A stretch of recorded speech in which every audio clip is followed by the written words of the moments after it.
Welcome to the Independent Characters, episode 217. Hey, guys. Hi. I'm here with Josh and Justin.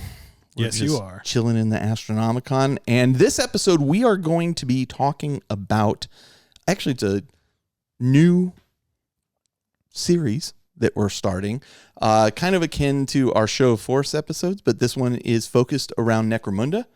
And our first gang right out of the starting gate is the House of Chains, or House Goliath. The brutes. Yeah, The big boys. That's right. So we're going to be going in deep on House Goliath, but we've got a few things to talk about before we kick off the rest of the show. So we're going to be talking about that. We've got a couple quick announcements. The first thing coming up is fairly soon, we are going to be doing a raffle for some of our friend Doug's incredibly well painted, really well painted, Beautiful armies. Yeah. And the reason we're doing this is because the money will all go towards helping his kids and their education, and they are like his Imperial Guard army was Doug's love. Yeah. And no doubt, his passion. And man, he knows how to paint that stuff. And it is a massive army. And so many tanks. A straight sale would probably not, it'd be the rare individual that could buy that straight out of the, for what it's worth. And so we feel that we will probably raise more money if we offer up tickets at $5 a ticket or something to that effect, which will go towards his kids' education and such there, but also give you the opportunity and the chance to win that army, which if you won that army for $5 or even $20, that's a good day. Yeah. Now, Yep. there'll be some stipulations around that. Like if I have to ship it to Europe or something, like we'll pay a certain amount of the shipping cost, but you'll be responsible for the rest, but we'll figure it out. Expect that in the next episode or two. Is where we'll start kicking that off. And by the way, it's not just an Imperial Guard army. Yes, it's also the start of a beautiful Space Marine army. Really well painted. I had no idea. Sons of Medusa, if I'm recalling. Yep. Yeah, it was super vibrant green, amazingly well painted. Freaking awesome. Gene Stealer Colt. Yeah, we're buying that. Oh, Shell and I are buying that. Good. Shell wants them. That amazing army. Yeah. Also. And we're also buying his Tau army. So, because I just wanted something of Doug's. Yeah. For me personally, and so I'm donating money for that one. But he also has a Grey Knight army. I had no idea he has a huge Orc army. Like I had no idea he had all these armies. He's got an Auric army for Age of Sigmar. Yep. And here's one of the coolest parts about it. So I've been helping out the family. I've been going through all this stuff. For those who are just joining, our very good friend Doug passed away a little over a month ago, unexpectedly. And as I was going through all this stuff and like packing, okay, what are we going to do with this? What are we going to do with that? I came across a little like recipe box. I opened it up and he has documented the paint scheme for every one of these armies. Yeah. So if you buy the army, we can tell you exactly what paints were used to paint it. And that can help you moving forward too. Yeah, bonus. Awesome. So anyway, that's coming up. It's been a kind of year of tragedy for the independent characters, and I laugh about that. But Justin, you had a very unexpected thing happen recently, as we posted on. For those people who are on our Facebook group are aware. Yes. Why don't you explain a little bit about what happened to you the other night? So it's been a trial and tribulation filled last 3 to 4 years for me, between separations and losing friends and all. It's just like the pandemic just never stops. Yeah. Just less than 2 weeks ago, about 2 weeks ago, it seems like it's longer. I awoke at 1 a.m. to a smoke detector going off and ran outside to see that backyard corner of my house was on fire. Mm-hmm. Which is a terrifying thing to wake up to. Right. I can't imagine. Yeah. And your son was in the house and your roommate. Yep. Right. Yep. Son, roommate, we're all just fast asleep. And thankfully I woke up, ran out, and I looked at my garden hose. And I looked at the fire, looked at my garden hose, looked at the fire. I said, nope. So got the kid out, got the roommate out. My cat was an inside cat, so he was already out that night. But yeah, got everybody out and just sat across the street holding my child, watching my house burn. Now, thankfully, the firefighters, I live blocks away from. Yeah, we are very close. It should be mentioned you live about a mile from me, like just down the hill. Yeah, super close. Yep. So, cops arrived first, because I live in a duplex, so got my neighbor out safely. I went to go start knocking on his door, and the cops had arrived, and they're just banging on it, get out, get out. Yeah. Moments later, the fire department arrived, and thankfully they were able to contain most of the fire to the attic, because I just watched as it spread through the roof and watched them chainsaw the thing open, and were visited by a dire wolf. Yep. In our time of need. Space wolf in there. Yeah, seeing those photos of just like your ceiling and all the tiles or drywall or it just had melted and fallen out. But the whole attic is just melted away. The roof's melted away, and they had to poke everything. So all my furniture, everything's just mostly ruined. But the Emperor protects. Yeah. Now, where the fire started too was in the corner where it's like a big great room, and my little corner desk studio was right there, and even I had a figure cabinet that was right to the right of it with like all my Ideneth Deepkin, my Pandemic Army, and a bunch of really nicely painted stuff. And the firefighters, they're like dragging that out, as the fire's burning and stuff. And I'm like, okay, cool, that's safe. They're the real heroes. They're real heroes. Yeah. Like, sir, is there anything else we can get? I'm like, to hell with the speakers, to hell with the TVs, save the models, save the models. When you think about how much time and effort and everything went into that, like it is a bigger investment than something you can just go and buy and replace. It took me a pandemic to finish that Ideneth Deepkin army. Yeah, right. Yeah. Yeah. I mean, if you saw the pictures online, you can see Justin in the middle of it, like to say it was contained to the attic is not doing it justice. No, the thing you said to me was you were like, I was shocked at how fast it spread. Oh, yeah. And I've never been in a fire, so like I couldn't tell you. But when I went in afterwards, you and I went in, we were working with your girlfriend and your roommate to pack up what survived. Mm-hmm. Like the house, I've never seen a house so destroyed. Yeah, everything that was up above came down, and they spray that whatever soapy foam stuff all it was over still everything. Foamy and wet everywhere. While it was burning, I remember the firefighter, they took my like big 65-inch Panasonic off my TV off the wall. Dude. And I'm like, I think it's done. Thank you though. But my garage is where most of my miniatures, I had 8 IKEA cabinets full of miniatures, and they were able to like vent everything out and prevent that from burning down. So how crazy is that? I mean, first off, the fact even that my well of opportunity, all my stuff that's not all on a big rack didn't catch fire. Wow. Yeah. I mean, how crazy is it that they're trying to save your stuff? I mean, it's not. I think it was also once the fire was out. Oh, okay. Right? They're not in there like. It's not like the flames are coming up. And they're like, dude, can I save your speaker? No. It was like Okay. they contained it to the attic. They vented it out. Once they chainsawed the roof open, you saw this Sauron gout of flames erupt out. That's a visual. And then after that, even that night, which I've never experienced time moving so quickly in my life, because it happened around 1:30 in the morning. Yeah. And when all was said and done, I looked down, I'm like, oh my God, it's 4:30 in the morning. Yeah. It was just surreal, but it could have been a lot worse. I was able to save my passport, my wallet, my keys. Yeah. My car wasn't damaged. Your kid and yourself. Well, obviously that goes without saying, but like when it comes to personal belonging, even like family photos, so anyways, super scary to go through, but nobody was hurt. And the support from so far has been awesome. Yeah. So there is a GoFundMe to help you out a little bit, because you did lose quite a bit of stuff. All my furniture. We have, I'll make sure the link is in the show notes if you guys are interested in helping out a little bit.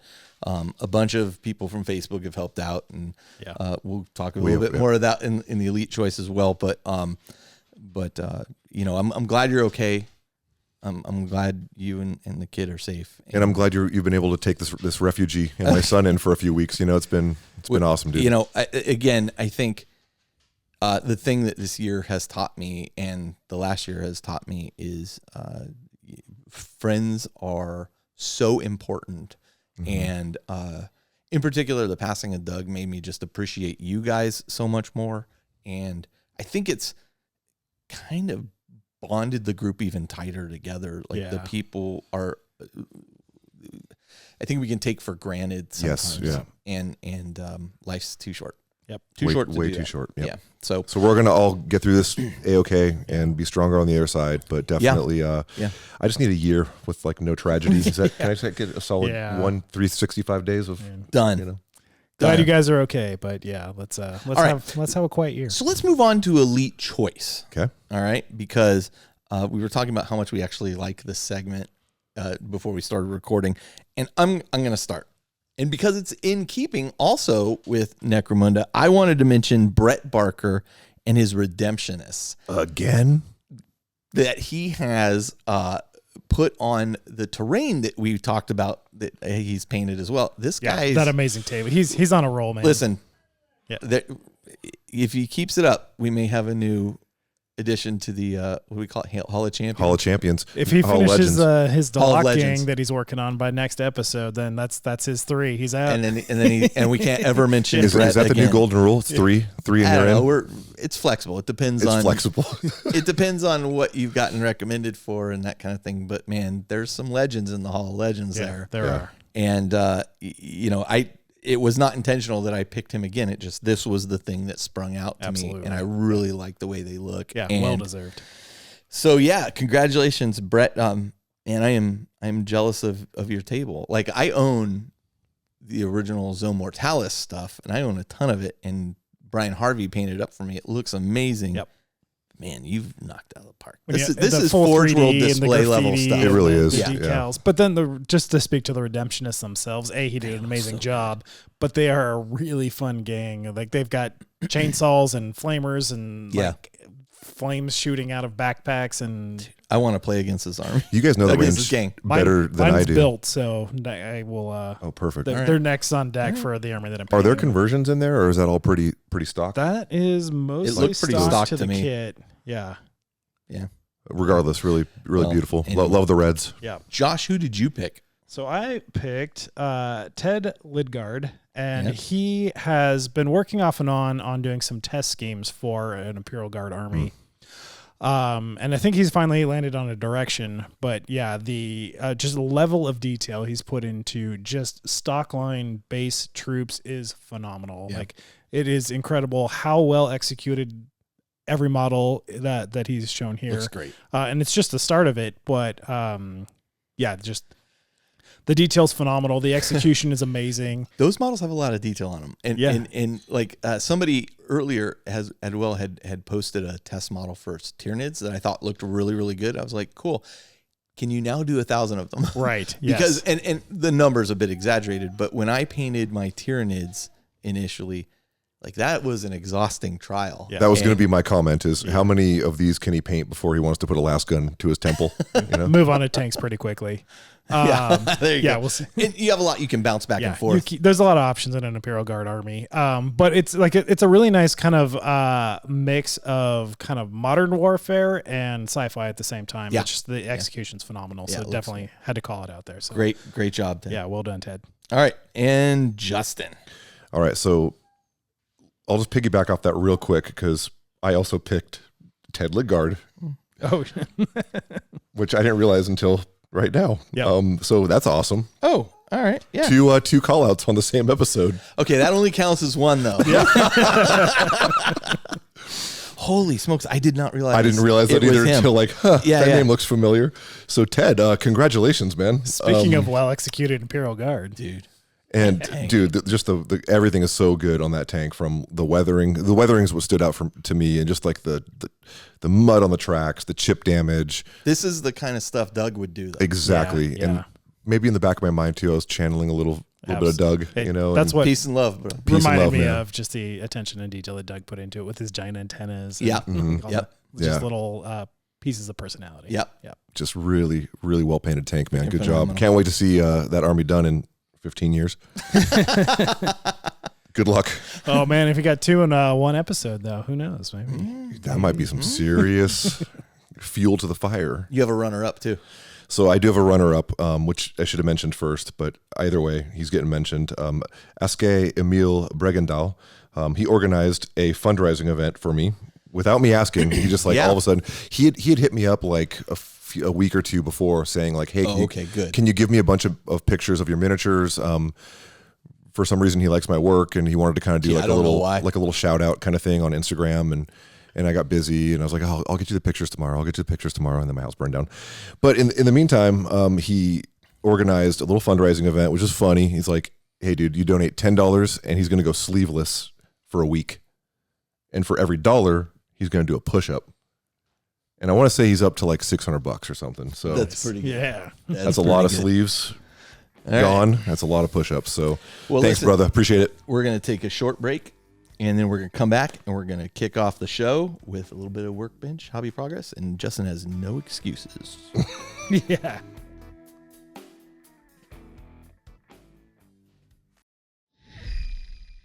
All right, and we're back. Let's kick it off. A little bit of hobby progress. Justin, what excuse have you got this time? Fire bad. Yeah, right. My hobby progress was saving my hobby from immolation. Yeah. Does that count? No, you know what? That's a worthy goal. I think that might be the best hobby progress of all. Yeah. And my girlfriend got to see the shame that was. Oh, man.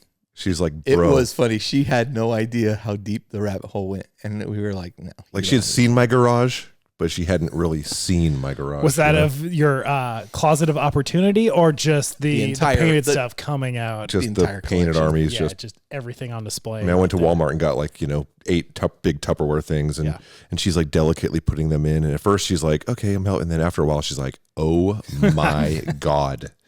So anyways, yeah. I got to tell you, the first thing I thought was, oh no, Justin's armies.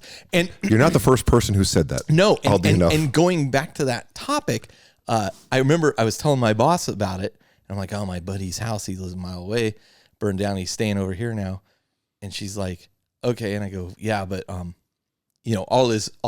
I go, I know you're gonna laugh. But I go, all his Warhammer stuff for the most part's okay. And she just kind of rolls her eyes. And I go, listen. I go, you don't understand. There's so much time investment. This stuff is time investment. There's things that are no longer available. They're collector's items. And then I go, imagine if all your Disney stuff burned to the ground, because she buys all this Disney stuff, and not just like the stuff you can buy, like the hard to get auctions for the original sign that sit up front of the Haunted Mansion, that kind of stuff. Oh, it's right, like, yeah. And she goes, oh, okay, I get it. And I'm like, there you go.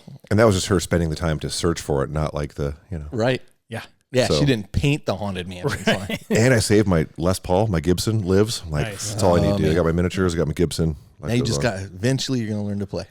Yeah, that's it, man. The band's going to make it. I just buy guitars. I don't play them. It's hobby progress. Josh, how about you? I didn't do anything either. Did your house burned down? No, I did a lot. Knock on wood. Dude. Yeah, no, yeah. That's not a joking matter at this point. No. With all the rain we've had this year, there's going to be some fires. So the first thing I did was finish my Delac models that I've been working on, which was the Nakgul and the Paiskia Inspector. They were, probably 85% done as of the last episode, but I wanted to get those finished so I could get them in a game, get them played on the game, which I will talk about when the game's played. But they turned out really well. Love both those models. The lore on the Paiskia Inspector, I wasn't super familiar with it before. But basically, it's a native Necromundan alien species that has a psychic connection with... That's the big head one? Yeah, it's like the floating octopus. Yeah.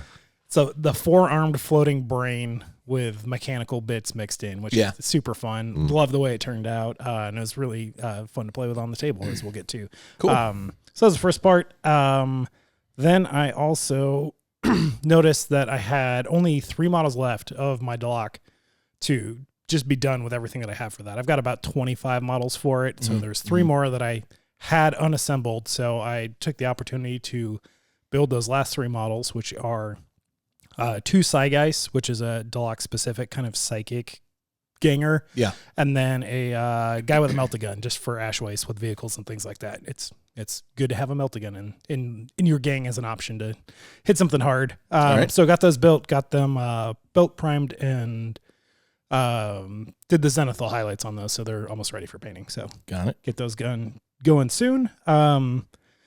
I got a rad gift from Anthony out of G3 up in Chico. He sent me and Brian a box. Had no idea what it was going to be, and then I opened it up, and it was custom decals that he had made, which are G3 specific. So it's the G3 logo that he had made in decal form.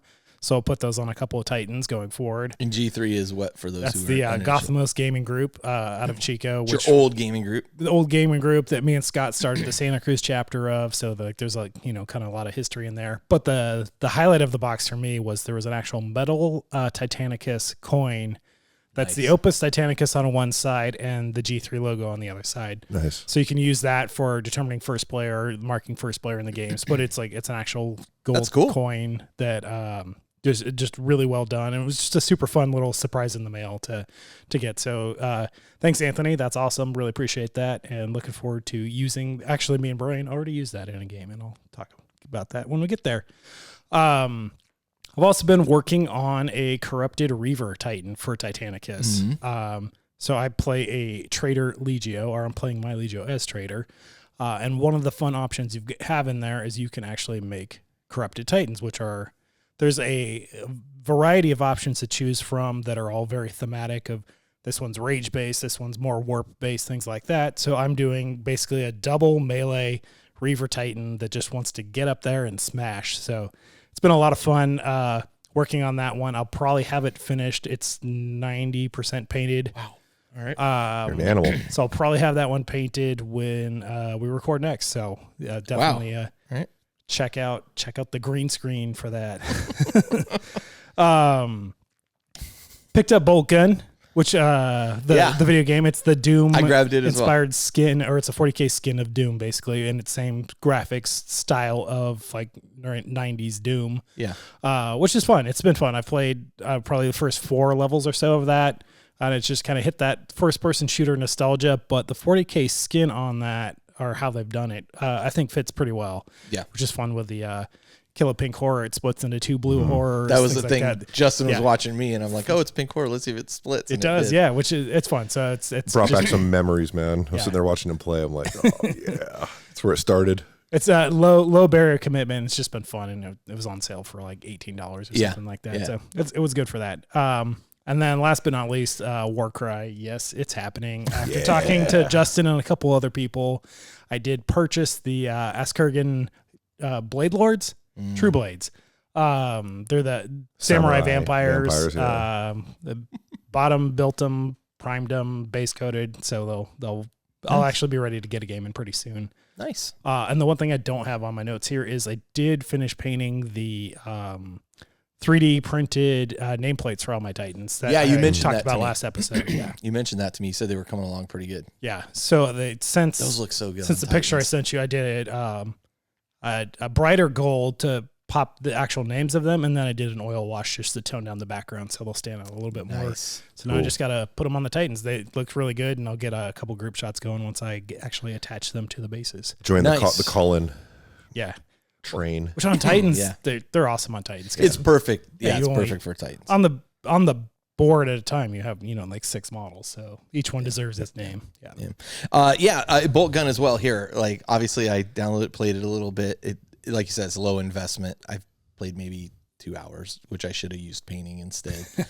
But helped Justin out a bit. Yeah. We moved a bunch of his stuff into my garage for the time being, but that took up a bunch of time. Plus we had Doug's kids here for a week, so we've been taking care of them for a little bit. So made some progress on my Ash Waste Nomads though. Didn't set aside enough time with them, but I did make some progress there. They'll be done by next time. I just kind of lost momentum there. I organized, and so I had put up a poll about which army should I do: Sisters, Black Legion, Tyranids. Yep. In some ways, I'm kind of disappointed Tyranids didn't win because, man, those models look good. My answer was follow your heart, Carl. I am, and my heart is black, as black as the Legion. So, I'm gonna get back to my Black Legion. So I actually, they had been in my like working tray. Like I have a large black tray that I set everything in that I'm working on. And they'd been sitting in there for so long. They had dust and stuff all over them. So I had to go through and dust them off with a soft brush and, spray air on them to get them. So I got them prepped. I'm kind of waiting to see what happens with the units so I can. Well, you might as well wait for the How index. do I build the army to decide, okay, these are what I'm going to work on in this order. I'm clearly going to need some basic Chaos Marines. Basic Chaos Marines. Right. So I'll Yep. start plugging away at them. They're like half started already. So, I've done a lot of the edging on them already. So I just need to fill in a lot of the detail work and that kind of thing. I did paint a squad of Terminators those up a while ago, and I was very happy with the results. So Right, yeah, I remember. if I follow that pattern, I'm going to be very happy with the army. So, and originally that army had Bellicor in it as well. Yeah. So I need to see like what does that look like? I love that model. Yeah. Can I even take him and have him as part of that model? And I have I'm trying to think of the name of the company that was doing the monster. Creature Caster. Creature Caster. I have a Creature Caster version of him. Love their stuff, which is great. And then GW put out the Bellicor That model. new Bellicor model. And I was just like, phenomenal. Oh my God. So I have not picked him up yet, but if I can include him, I will pick up the Bellicor model. Nice. Yeah. Do you remember your paint recipe for that? Yeah. Cool. Not like Doug, like I didn't write it down, but actually that's not true. I did. It's on a notepad on my computer. So, very, very easy to do. But yeah. So anyway, so I will be focusing on Black Legion as my first army. I'm going to get it up to, I don't know, whatever points people are playing, with the new edition. I'm sure it's going to be, I think 2,000 standard now. Probably. Yep. So I will get it up to that. We were talking a little bit about, side note, we were talking a little bit about the units that have come out and that Screamer Killer. Yeah.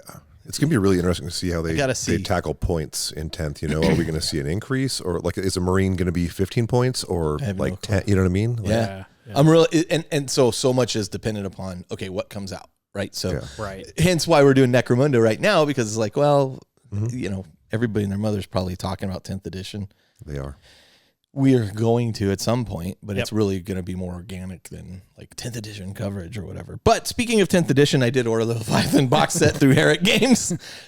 Josh and I decided to split it some time ago. I want the Tyranids out of it in the rule book, and Josh wants the Space Marines. And as I was saying, I've seen like a lot of the influencer coverage of the models and this kind of thing. we don't get that anymore here since we stopped 2 years ago. But that's fine. Whatever. What I was impressed with was those Space Marine models, though. The sculpts are pretty impressive. God, they're so beautiful. I wish I loved playing Space Marines more. But I really appreciate how they kept the Terminators the same style, just made them bigger. Just bigger. Freaking cool looking. And you know what that speaks to? Again, the original plan here was this is a 10-year retirement of the old Marines. That was the original plan. Who knows what has happened at this point. 10-year retirement. So it makes sense that we're seeing Terminators just upscaled. Yeah. Right. And I think eventually what you're going to see is the, what do they call the older Marines now? The Firstborn. Yeah. I think you're going to see them eventually just disappear. We already are, which I talked about a little bit last episode, but the Stern Guard unit in the Leviathan box was a Firstborn unit, and now it's just a Stern Guard. It's Primaris sized, and there's no more Primaris keyword. Like Primaris keyword is gone. Now it's just you're a Marine. Interesting. Yeah. It's going that direction, and I think it makes sense, and it's fine. And actually, to be honest with you, I think the Primaris scale is a way more fun to paint too. Yeah. And just looks way better. And I cannot wait for like jump pack Marines and stuff, because that was always my favorite. Anyway, maybe I'll play Marines then. Anyway, you sounded pretty excited about Marines there. You'll enjoy killing them, Carl. Well, you know why I'm focused on it is just because they were so good looking. Like I looked at it and I was just like, oh man. Why are they so good looking? Just start with a kill team, man. No, I've got a kill team. I'm good. That's how they get you. I'm good. I got a kill team. I need to get up to a combat patrol. I'm really intrigued to see how that works out with like just I'm very curious. Buy a box and it has all these cool custom rules. Well, I think not only that is what I'm going to do, especially for my Black Legion, is first build to the combat patrol. I've actually got them all built. To might as well paint to the combat patrol, then paint to the. Maybe I'll join you in that. Yeah. And Leviathan, they specifically called out that Leviathan is 2 combat patrols. Yes. So it's a Marine combat patrol and a Tyranid combat patrol. So if you want to try out combat patrol with one of their bespoke set armies, your Tyranids that you're getting out of the box are ready to go for that. Yeah. So it's like they got this all figured out. Yeah. I know. It's all clicking. The other thing, though, since we're talking purchases, that I was lucky to get a copy of from Herrick as well, was the Kill Team Ashes of Faith set, Oh yes, which sold out super fast. Blanchitsu in a box. Oh my God. Which one is this again? It has all the inquisitorial stuff in it. Oh, yeah. It looks so good. I was like, Blanchitsu in a box.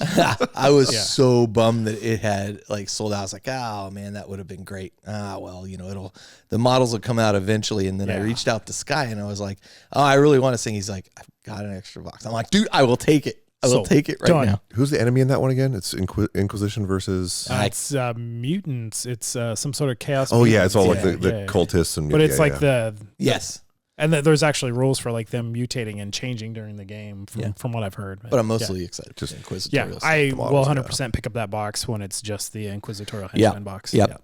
A lot of those models are right out of Inquisitor too. When that came out, there was the art, like John Blanche's art in that book, and even some of the models are. Yeah. Speaking of which, Godspeed. He just retired. Yeah, man. Congratulations. Man. What Talk a about legacy he's left behind. Total legacy. Yeah. Seriously. I mean, we've seen the art shift in 40K over the years, but man, his stuff has always been so evocative. It's incredible.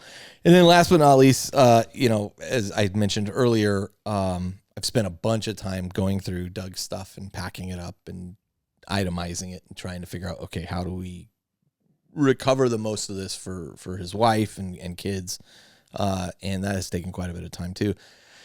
So the half of my garage that is filled with Justin's stuff, the other half is filled with Doug's stuff, and so what a champion, what a hobby champion you are. What a Warhammer hero! Warhammer hero. That's the one. You should get a medal. I have. What? And a framed. Oh, there it is. Yeah. Oh yeah. Is the spotlight on it? Okay. Yeah. No, so that's man. me. Let's talk hobby goals and promises. Justin. Fire bad. Okay. But I will find. My goal right now is to find a house. That's a good goal. A roof, just a regular roof over my head. Did you lose your compressor? They're in this like pile of nonsense. Maybe it works, maybe it doesn't. Kat and Caleb already reached out. They're like, dude, okay, don't worry. Okay, good. Josh. So first on my docket is finish that Crypto Titan because it is so close. I really want to get this thing over the finish line. I've almost painted everything. I have 2 of the shin pads left to do some checkered stripes on, and then oil wash of it, and that thing is done and dialed.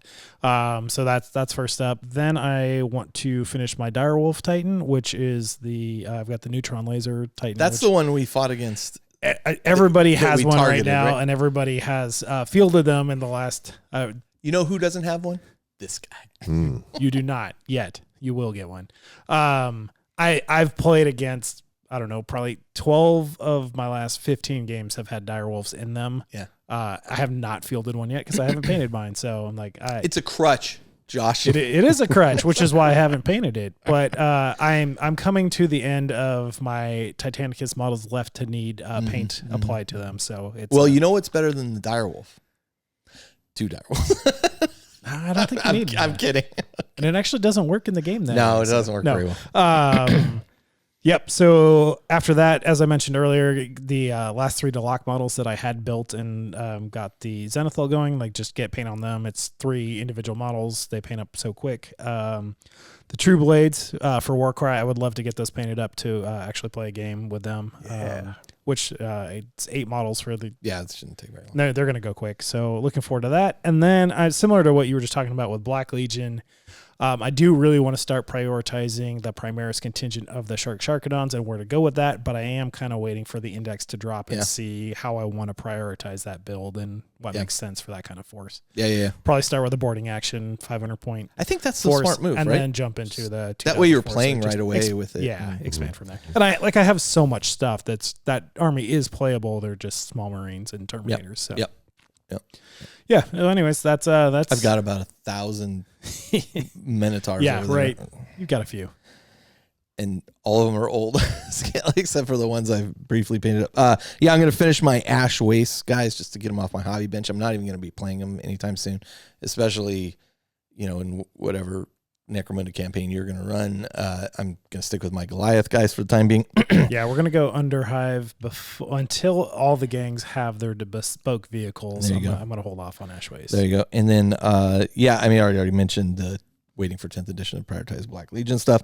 And then I'm going to complete prepping my Dark Heresy game for the Patreon that we're going to eventually launch. I'm thinking maybe end of June-ish. We'll see where it goes. But that that role-playing game will record, and we will release in segments over a given period of time. But super looking forward to playing that. Yeah, and I think I talked to John about it, and he's super excited to talk to me about it too. So should be good stuff. Sweet, so, all right, let's talk games played. And Justin, Fire bad. Okay. But I will say, like, no games played, but I have been watching a lot of YouTube on 10th. I'm not like just, I mean, I drive for a living, you know, so I'm just like, let's watch something while I drive. Listen, right? I don't need to look at the data slate. I'll put YouTube on, drive around. I thought you were going to say, I don't need to look at the traffic. I don't need to look at the road. I got YouTube. No. So, but yeah, I've just been getting little tidbits from different, you know, Art of War guys and all the other dudes out there just talking about, you know, different factions and little tidbits of the rules. Yeah, I did see that they've had some of the designers come on and talk to, you know, some of the YouTubers out there, which has been kind of nice. I was hoping they would have done that, you know, a couple years ago. I've been able to talk to some of them, but not like have it recorded, you know, but I think that's great. I think that's great stuff. Just continued evolution. And I mean, the rules are officially out now. Yeah. Like they dropped them out, you know, so it's been cool just to, might as well drive around and listen to how morale works and this, you know, get a little heads up. Little heads up. Yeah. Get that competitive edge. Man, I'm getting fired up, man. I'm so ready to play 40K again. It's been it's been a while. Time, dude. I'm very excited about it. Yeah. I'm very excited about it. Yeah. So for me, I'll go to you last, Josh, because you got the most. Nothing 40K related. My kid and I, my kid goes to the University of Washington. We play in a weekly Dungeons and Dragons game run by Travis, Travis, Ed, and Blake, who Ed and Blake used to be Life After the Cover Save. They've shuttered that door, but they have a D&D podcast called TSR. That they do. It's a live play thing. Travis has been our DM for an online game involving myself, my kid Aaron, Tom, Steve, and Lars. And Lars has moved away. So it's nice to have that online presence. But twice now we have flown down to Travis's house and played in person for like an entire day. And it just makes me realize just how much I love role-playing games and how much I've missed playing them in person. That's why I'm excited about the Dark Heresy thing too, because we're going to play in person really intense for, you know, a couple days. And so we flew down there, we finished our campaign. Lars started the new one. It was an absolute blast. And Travis had taken, here's kind of a miniature adjacent piece that I want to share is, so in Dungeons and Dragons, when you're in a fight, you're usually on a map that is squares, and those squares are 5 feet, 5 foot squares in the game. Mm-hmm. And so we all brought miniatures down. Travis had asked in advance, hey, when you're done painting your miniatures, can you send me pictures of them? I'm working on something. I said, okay. So we sent him pictures. I painted up, Jody 3D printed my kids, and I painted that one up. And we get down there, and Travis has this dungeon laid out at one point, and Lars goes, oh no, the scale on this is every square is 10 feet and instead of 5 feet, right? So the models are incorrect size for the scale of they're huge rooms and stuff. And Travis goes, oh no, you're right. He goes, what are we going to do? And then he pulls out these 10 millimeter figures that he had painted in the same color of our figures. Yeah. And they were close, but not exact, but close enough. And they were painted our colors. And so you basically had 4 per 10 foot, right? Because we were able to use these little 10 millimeter figures he had for the whole game. It was really funny. Like Lars couldn't have opened the door more for that joke to play out for Travis.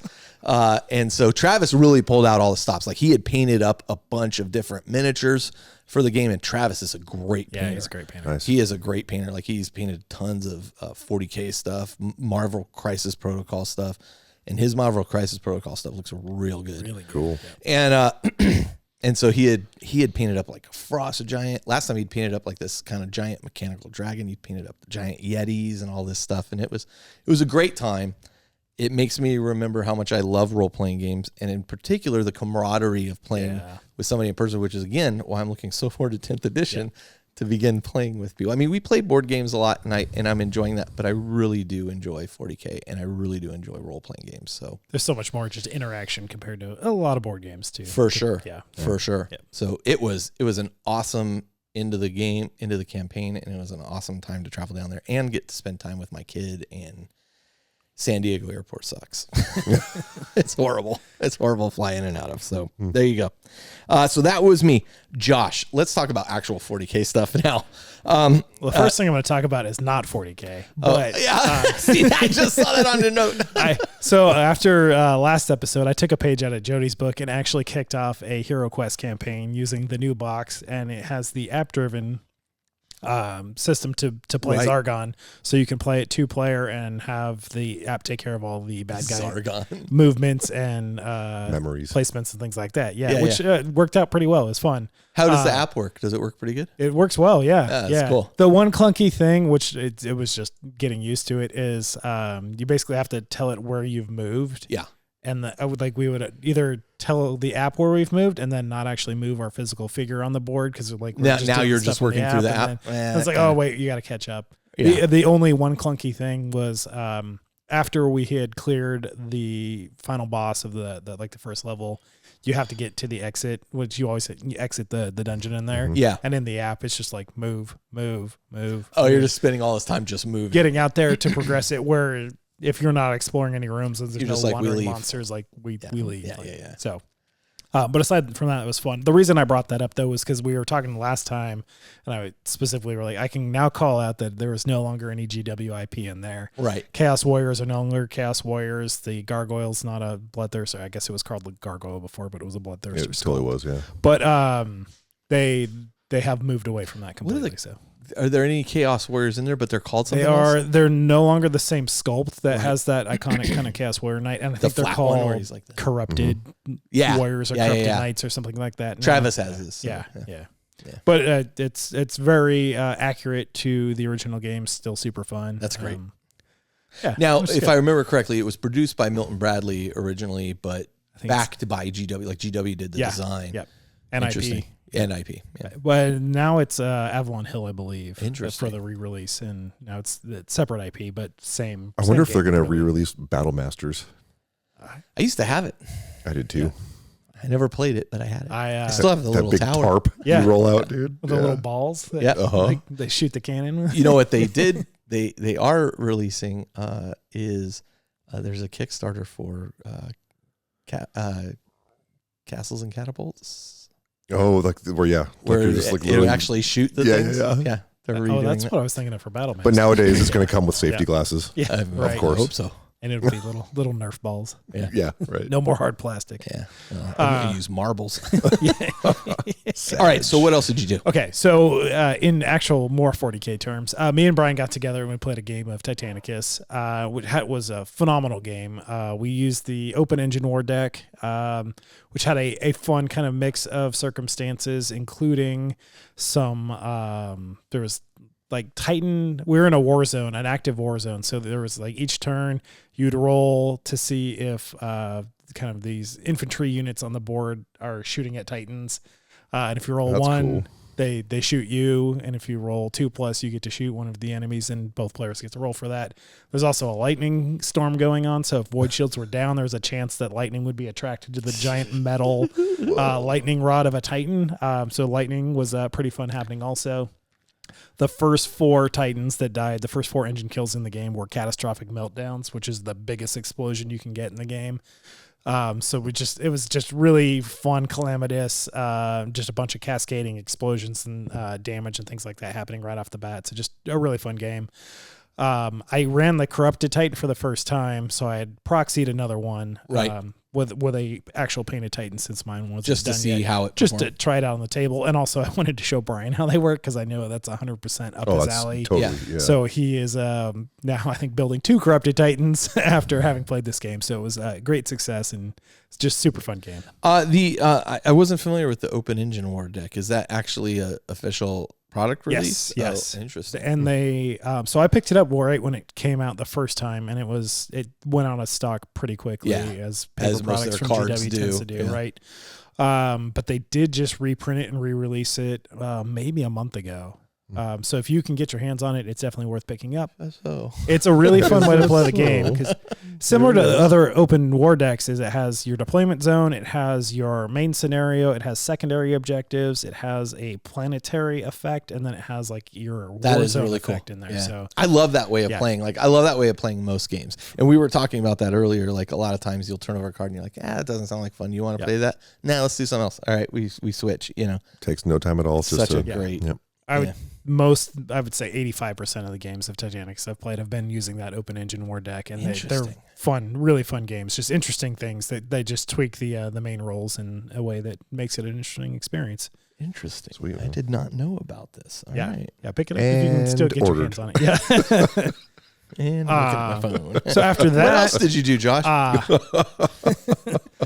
I took a long trip up to Oregon. I went to Bend, Oregon, just to play a game with Campbell from Bad Cast. Campbell Infamy. McLaughlin? That's the one. Yeah. We love Campbell. Yeah, Campbell's awesome. So yeah, I actually met up with Campbell in Bend and got a game of Necromunda in with him. We did a skirmish game as a 1,500-point skirmish game, my Deloc against his Goliath. And we played a Goliath-specific mission, because each gang has a couple of missions in their House of X books that will bring something thematic to that game. So the game we played was called the Feast of the Fallen. And this was a pretty cool mission in that when somebody's actually taking damage, so they're taking injury rolls. Okay. Depending on what they've been hit with, you roll to see if they basically become the god of something. So they are imbued by the spirit in some way. So I had my it was a Paisky Inspector that came in, and it has melee weapons and shock weapons. So it was like electrocuting tentacles, and it went and hit one of his champions. And instead of killing his champion, he rolled, and it did become the god. I don't remember what the god of was, but basically it prevented his guy from dying. His guy now has basically electric fists. Oh, jeez. Yeah. It was just super fun and thematic. Very Necromunda, just silly, weird stuff happening. Random, yeah. Super fun. Yeah, his champion went from should have been dead to is now the god of whatever it was. Has electric fist, turns around and punks the Spectre in return. It was a really, really fun game, super close. We played, both our gangs were bottled. Like we're down to, I think he had 2 wounds left on the table, and I had one guy, and my last guy bottled and ran away. Having reread the mission for this episode here, I realized that I had actually won the game for killing the guy who became the god. But the way we were playing it, we were just basically last man standing. So technically I won there, but actually, I think I won. Yeah. Well, the only reason I bring that up is because I know every game that any of the ICs have played against the bad cats, we've all lost. So, like, technically I won. So I'm calling it out. Well done. Listen. They're better players than I am by a long shot. Okay, I ordered the open one. Oh, nice. I bought you enough time. That's all I got. Yeah, good job. Good job. All right, that's us. FOMO. Yeah, I mean, I was super excited to hear that you were up there with Campbell, and we're going to actually hear from Campbell later in this episode too, not about your game specifically, but I am going to challenge him to, so I heard you actually lost, Campbell. Yes. But I haven't told him that. But yeah, we're going to start off with the music too loud. Yeah. But we're going to take a short break. We're going to come back, and then we're going to start talking about Necromunda. Specifically, we're going to be talking about the House of Chains. All right, welcome back to the Underhive, where we're talking Necromunda. We're going to talk the House of Chains or House Goliath.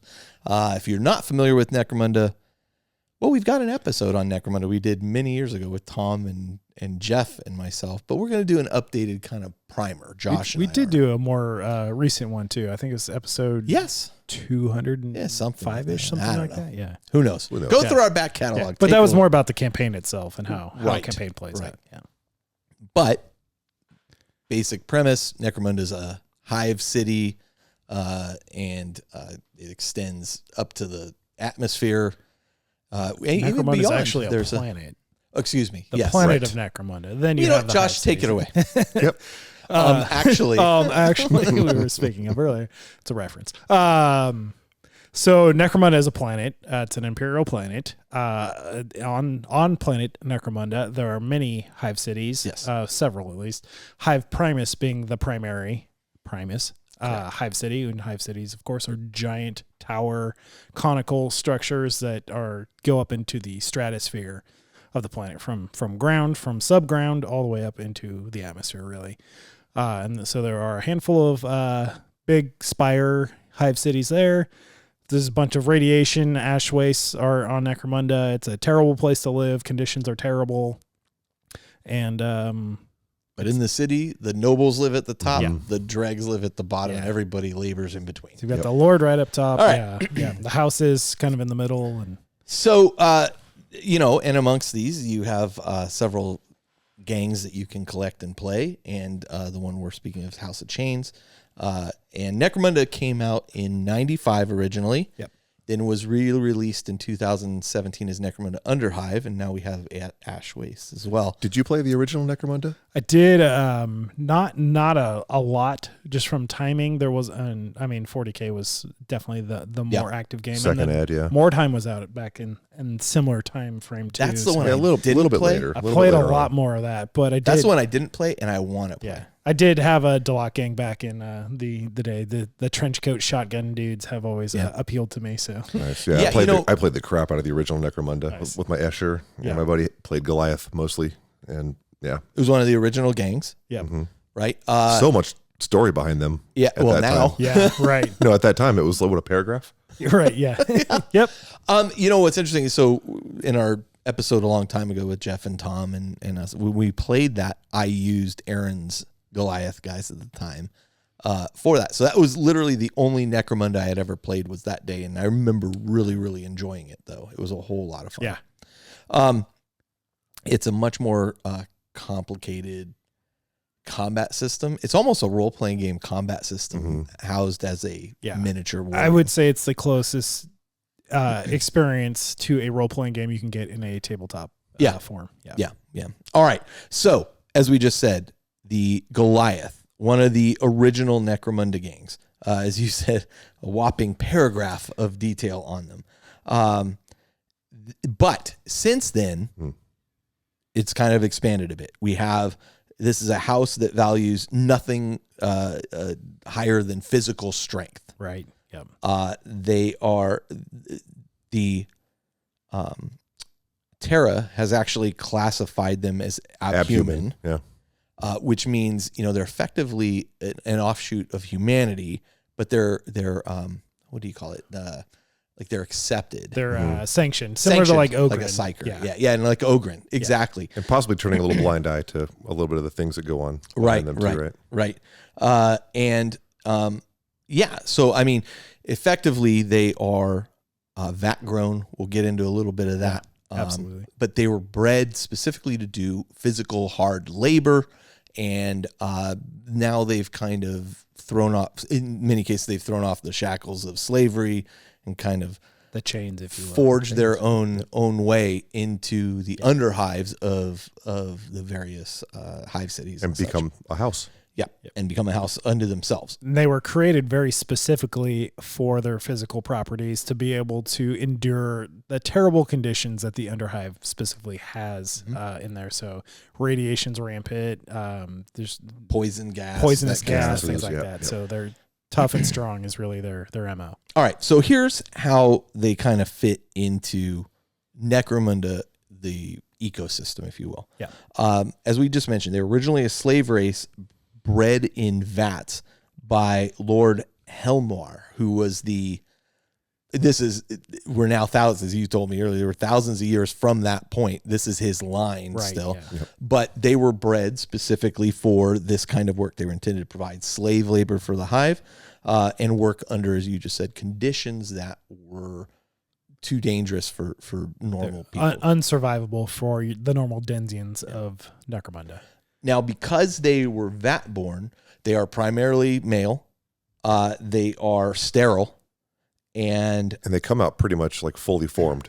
Yeah. I mean, they do come out fully formed. And actually what they do is they have a very short lifespan. Yeah. Like 10 years. 10 years. Yeah. Either average, through death or just their physiology. Their system just overloaded with all the stems.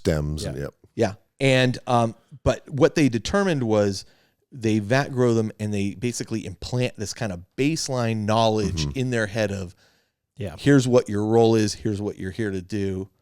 And that's it. And that's where they start.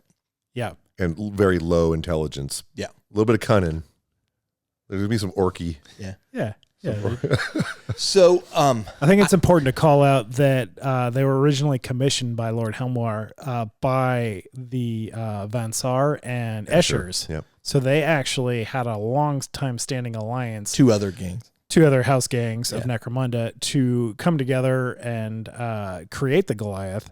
And but a lot of those Van Saar things, wanted to kind of like they find a way they to both did. So they were both trying to like co-opt the technology of the vat creation to, get their own thing going. So there was a lot of distrust and sabotage and things like that going. Yep. But everything you just brought up with of like low intelligence, short lifespan, able to survive these incredibly harsh conditions were all very much engineered so that the Goliath kind of wouldn't uprise and take over the planet because they're going to be ideally suited to survive the worst of the conditions that the planet has to offer. Right. So, so a couple things. So they detest weakness. Yes. Right. They absolutely detest, because I mean they're these roided out muscle huge guys. They're larger than Space Marines. Yes, they are, and some are even larger than that. But in fact, I was reading a book Justin Hill wrote, which I'll get to it later, but there's a scene where they talk about somebody who fell into one of these vats of like these growth hormones for these and the person like just kept growing and like they split out of their skin. They were in pain and they finally just it's the scene from Akira when Tetsuo just goes yeah, exactly. That's exactly it. So the reason they're called House of Chains is kind of twofold. One is they take that name to basically remember that they threw off the shackles of being created as slaves, oppression and slavery. Yeah.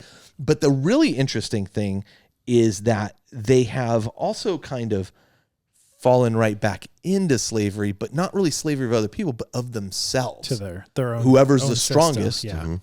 runs that, and now they are, and they actually have slaves. Yes. Who they despise. They detest them because of their weakness. Yeah. Which I thought that was a really, really interesting, like psychological circle that they find themselves in. Right. Yeah. So they were strong enough to overthrow, and anyone who's not doesn't deserve to. Right. Yeah. Right. So, Anyway, they're, as we said, the youngest of the houses. They were created by this alliance, and then they've kind of, if we talk about how they've evolved over the years since the game originally came out, why don't you talk a little bit about what the original Necromunda vision of them was? Yeah, so in the original rulebook that came out in 95, they were just a fully fledged house gang. There was no mention of them being created by the Alliance or anything like that. They were just a pre-existing gang. The lore, to be fair to it, is about a paragraph and a half, so not a lot of depth on that. And honestly, that was kind of the lore for each of the games. It's all very, very limited. Very short and sweet in there. But a lot of the big picture bullet points were still there. So the slave element was not, but the strength, endurance, them being ideally suited for the harshest conditions of Necromunda, all in there. and just kind of the whole might makes right mentality. Like Right. that's been in there since day one. Right. And so then what happens is Necromunda Underhive comes out in, what did we say, 2017? Yeah. Which sells like crazy, by the way. And it's a great set. Yes. And people are very excited that it is re-releasing what is arguably a classic fan favorite. Right. And then screams of, when are you going to release Battlefleet Goliath? Yeah. But when this releases, you get a little bit more information about them. It adds various elements such as their reliance upon Escher chemicals. It talks a little bit about their short lifespan. Much more of the that grown nature of the Goliath versus just the hulking brutes that have kind of been here, and now they're more of a creation. Yeah. And then like there's still no mention, if I'm not incorrect, of them being slaves. Correct. That does not come till House of Chains. And then House of Chains comes out. And this is, I have, I think, 3 or 4 of the house books. Like this feels like the thickest of all of them. Which makes sense for Goliath. Yeah, should be thick. It's the mightiest tome of them all. Yeah. And this kind of releases a lot more background about them. And it really goes into depth. And honestly, in preparing for this, there were rules in this book that, even though I owned it, like I knew how to play my base gang. Like I didn't realize there's like gene enhancements that you can take. There's even an Ogren army in this book that I did not realize. Those models are amazing too. Super cool. Where are those? Are those in the Necromunda section? I didn't look. They should be a GW Prime Necromunda box set. They might be. Yeah, I didn't know if plastics, aren't they? They're not They're Forge plastic. World. Yeah, they might be out of stock at the moment. I didn't know if you took the Ogren from like the IG line and they have their own models, and those models are fantastic. Wow, I did not realize you that. should Well, get some. Clearly, I need more for my house. So while I'm Yes. talking, Carl, All right, here we go. Yeah, take it away. I gotta make an order. Why not? I've already ordered cards. So let's talk a little bit about the house organizational structure. You have the alphas. Yes. You want to talk a little bit about that? So I guess the top dog is going to be the Overtyrant. And they are the guy. They are the biggest, the baddest leader of the entire clan, Goliath, House Goliath, clan and house being kind of interchangeable there. They're the only way you get there to be that guy is by besting the existing Overtyrant. So some more orky references. Yeah, exactly. There. Yeah, It is kind of. there's a lot of similarity between the Goliath structure and the orc structure. They're just there for a good fight. The really interesting thing about this is that only if somebody really thinks that they can do something different or better, because there is kind of a low cunning to Goliath.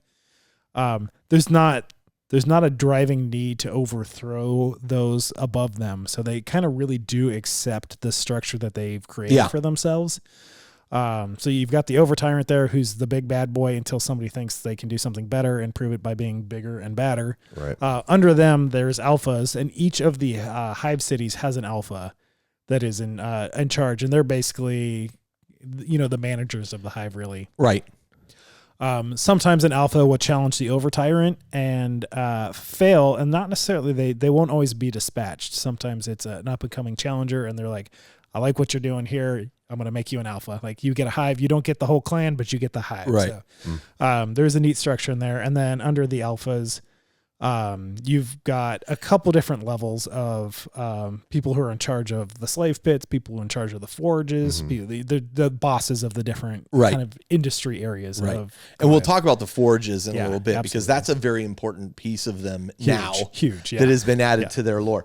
But also, there's kind of, we mentioned before that you have, they're grown. Yes. Well, that's not entirely true. It's a third of the equation. Yeah. They're designed to be grown. Correct. And the Goliath that are basically created are known as vat-born. Yep. And they use these amnio-vat technologies in preconditioning.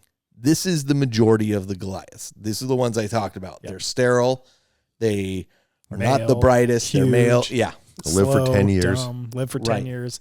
Then you have what are called Natborn. Yes. And this is like kind of rare. And this is important. Mm-hmm. And in fact, we'll talk about this How one. that came to be, right? Yeah. We'll talk about this one last, actually. Okay. Because then you have Unborn. And Unborn are really interesting. Hey, I'm a guy. They're the Digonobs. Yeah. I'm a guy and I really like the Goliath gang, or I've fallen in with them. I want to undergo all these chemical and gene enhancements and roid up and bulk out so that I can be a member of this gang. Yeah.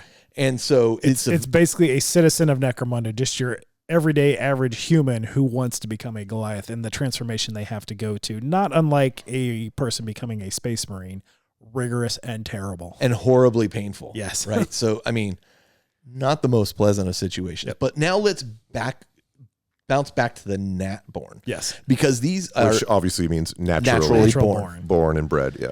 Which, kind of, I got like vibes like, I don't want to do any spoilers, but I'm going to spoil, fast forward like 15 seconds.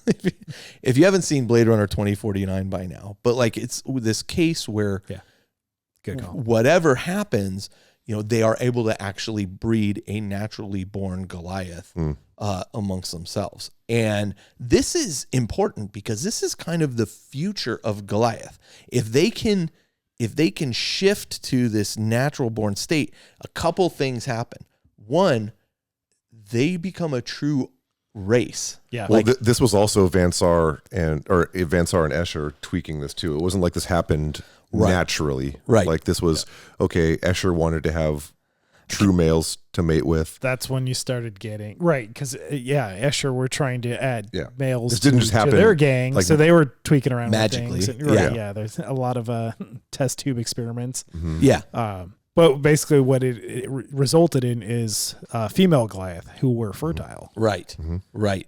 Which, again, if this propagates, they kind of get a different level. Like they become true abhumans, not just grown in vats. And when that occurs, they could hypothetically begin to spread. They live longer naturally. They live like 50 years instead of 10 years. They're higher intelligence. If you can make it 50 years in the Underhive, you're doing something tough. right or terribly wrong. Yeah, right. Do you want to? Yeah. So, I mean, I thought that was a very interesting, like long-ranging look at where it was such an interesting, like this is where they could go, and they could, and that's where they could truly throw off the shackles of their oppression. Like because Goliath, for the vat-born Goliath, they are still reliant upon Escher for chemicals and stims in order for that process to happen. Where the Nat-born, they do their own thing. Like they're naturally born, and then the Goliaths create their own chems and stims to supplement the Goliath lifestyle. Right. Which is it is important to note that even every Goliath, Nat-born or vat-born, Unborn. In order to survive life as a Goliath, they are continuously getting a fix of stims and chems in order to just keep their bodies going, which is part of what burns them out, but also part of what allows them to survive in all these terrible conditions with such stature. I find it really interesting too that like whether Nat or Vatborn, that they accept the unborn in. They're not like you guys are just these imposters that are taking a bunch of steroids. Like, you guys want to join the party? Join the party. They're probably not. Let's measure your arms first. They're probably not the most respected. They actually are, which is probably like if you survive the process, they're like, you're in. Because you're that tough. Yeah. Mm-hmm. A lot of those, the unborn will come in having survived the process, and they won't necessarily see themselves as worthy. So they're going to volunteer for some of the worst jobs, the hardest things like that, in order to help gain reputation for them. But the Goliath do accept them very readily into Goliath culture. And even slaves, I seem to remember reading in House of Chains that if a slave kicks a bunch of butt, and he can earn his freedom and join the crew. Yep, absolutely. That whole strength element. One thing we'll get into probably a little bit more, but one of the big parts of industry for Goliath are the slave pits and the fighting pits. Yep. So they'll take slaves and just, hey, you're going to go fight today for entertainment. And if somebody fights enough, wins enough, shows how strong they are, they'll actually earn their freedom and independence and become kind of unborn members of Goliath that way. If they can then survive that process. It's not a great life. It's not a pleasant existence. I mean, life in the Underhive is really probably pretty tough. And so let's talk a little bit about kind of their house territories and house enclaves, if you will. Yeah. And so the first territories they claimed were manufactorum territories, which makes a ton of sense because this is the life they knew. It's what they're bred for. It's what. So we talked a little bit about the slug that they're basically, it's a brain implant that tells them here's the base, everything you need to know, including this is how you do your job. Like this is how you smelt something. This is how you build a bayonet, and this is how you wield a forge hammer or whatever it is. Well, yeah, I think it's important to also realize like where and we probably have this a little bit out of order, but they are so important because they can work these forges, these metal forges, and they've kind of got a lock on it. They almost have they've got a monopoly on it at this point. So what's interesting about that is that the lords of the hives recognize their value and actually kind of they turn a blind eye to a lot of things that are less cool about this very violent muscle bunch. Yeah. Muscle bunch going and doing I mean they're not nice people, but they make the planet a lot of money.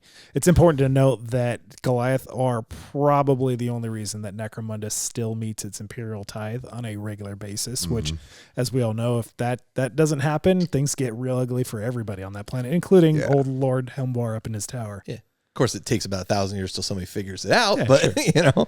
But then they send the venomum assassin at you. That's right. So, an assassin. Beyond, and you say here, beyond the manufactorums, Goliath can be found in abandoned domes, broken factories, and toxic zones too lethal for other human life. And one of the interesting tactics that they will take to gain territory is they will sabotage like air scrubbers and the machinery that is needed to make a area inhabitable and turn it toxic because only they can survive there. And they're like, well, I guess this is ours now. So, and them also being the youngest house or gang, if you will, they have grabbed so much territory so quickly because they are so ideally suited for the conditions of Necromunda. Yeah. Yeah. Yeah, that's a great call out. Which has sparked a lot of gang wars with multiple other gangs, houses, clans teaming up against Goliath because they are like, whoa, these guys are getting a little too. Well, they're taking too much territory, but they also, I think, can see the long-term plan, if you will, of Goliath could potentially really inherit Necromunda because at the end of the day, yes, they will be the only thing that can survive. The planet of Necromunda. The planet, right? Yeah. Yes. Yeah, I don't think Goliath sees that themselves. I think the other people see it. I think the over tyrants have an idea, and they are trying to expand, and they got their fingers in some things going on, trying to integrate with society in different ways, just to figure out how to run a society. But from the top down, like from the Lord in his tower to the leaders of the houses, like. They see Goliath as a potential future threat, but they also know how important and integral they are to Necromunda's survival in the moment. So they kind of turn a blind eye, but they're also terrified of the potential of where they could go. Right, right. So you have house enclaves. What are house enclaves? Can you give me kind of a so the enclaves are kind of the main places where Goliath are going to be. Yeah. Okay. Each hive has its own set of things, but basically where you're going to find the Goliaths are going to be in forges. Anywhere there's a manufactorum, a forge, that's kind of the bread and butter. Anywhere you're going to find Goliaths, you're going to find a forge. Yeah.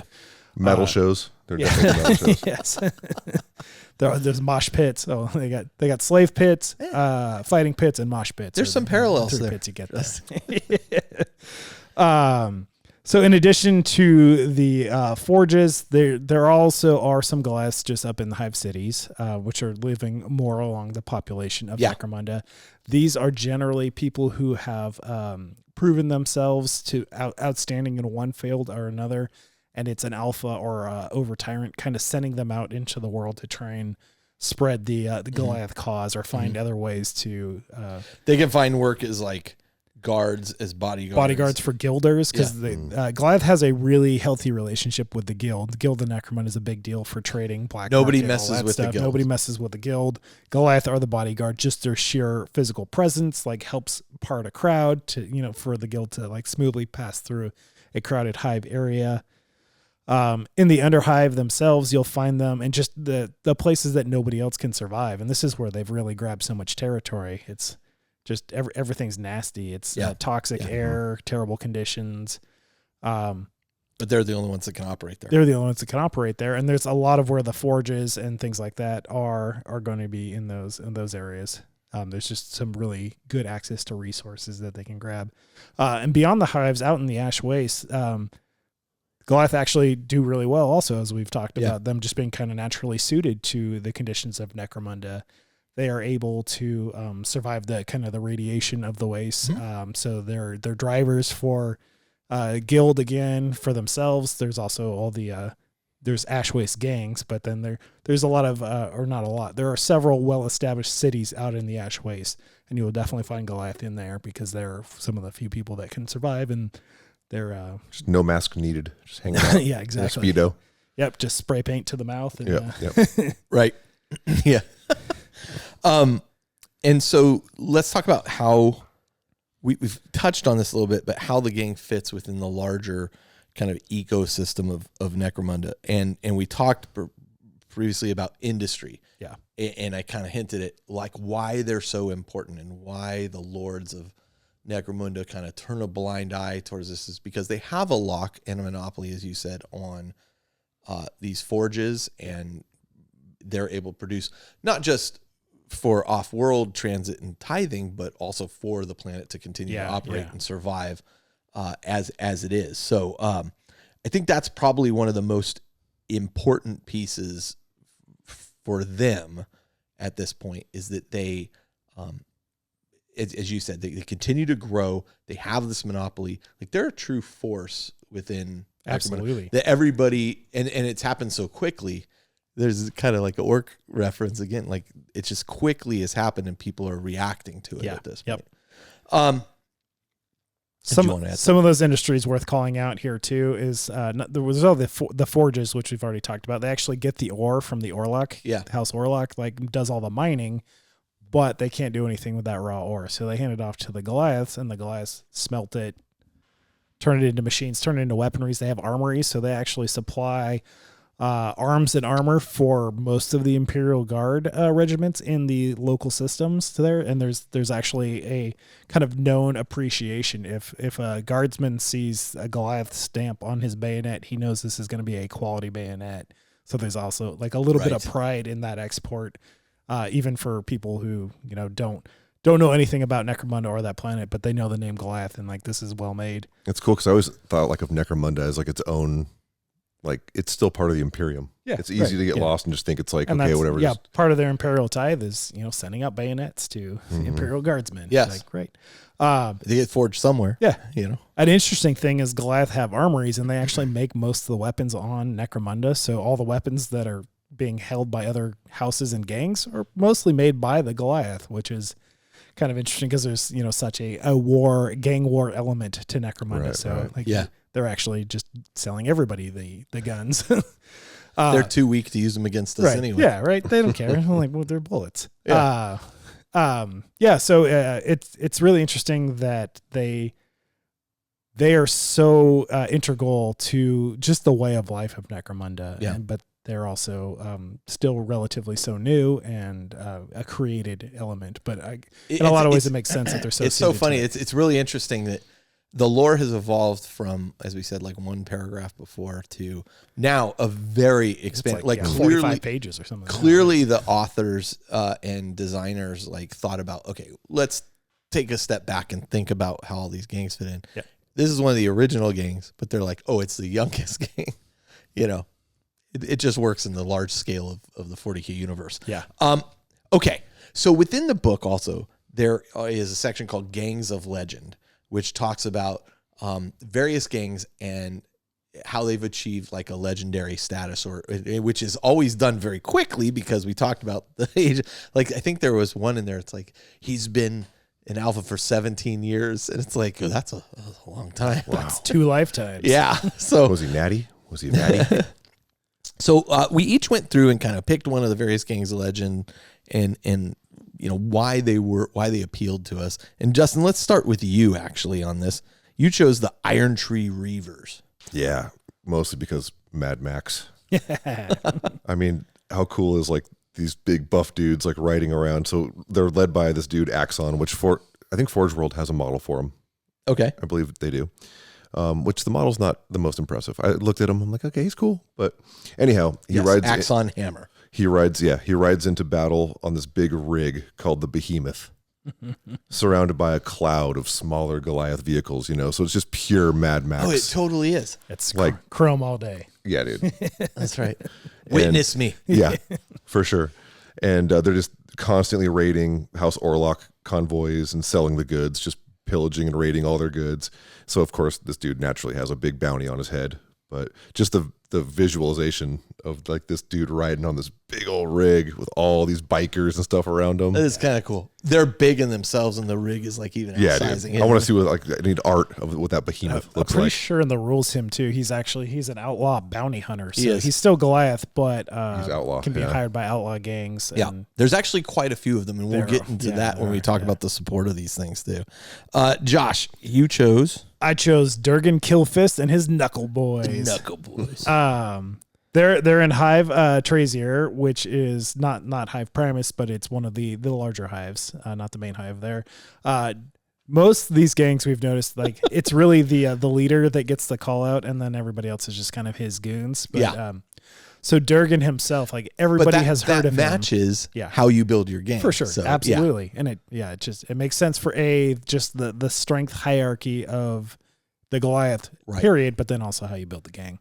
If the other people were notable, they'd be in charge. They'd be in charge. Just everybody would be the leader. That's right.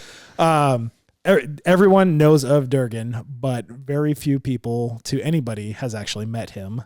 The thing that they are most famous for is they once turned an entire dome, a habitation dome, into a fighting pit. Yeah. They sealed off all the doors, all the entryways, and just had everybody in there. There's rival gangs, rival clans, and the citizenry. They just had everybody fight to the death. It's what's that movie where there's like no laws for one day? It's the Thunderdome. The Purge. It's the Purge. Yeah. Goliath style. They so the enforcers show up to this dome afterwards, and the walls are painted in blood. What? No way. Yeah, and there's no sign of the Goliath. They have since absconded with their trophies.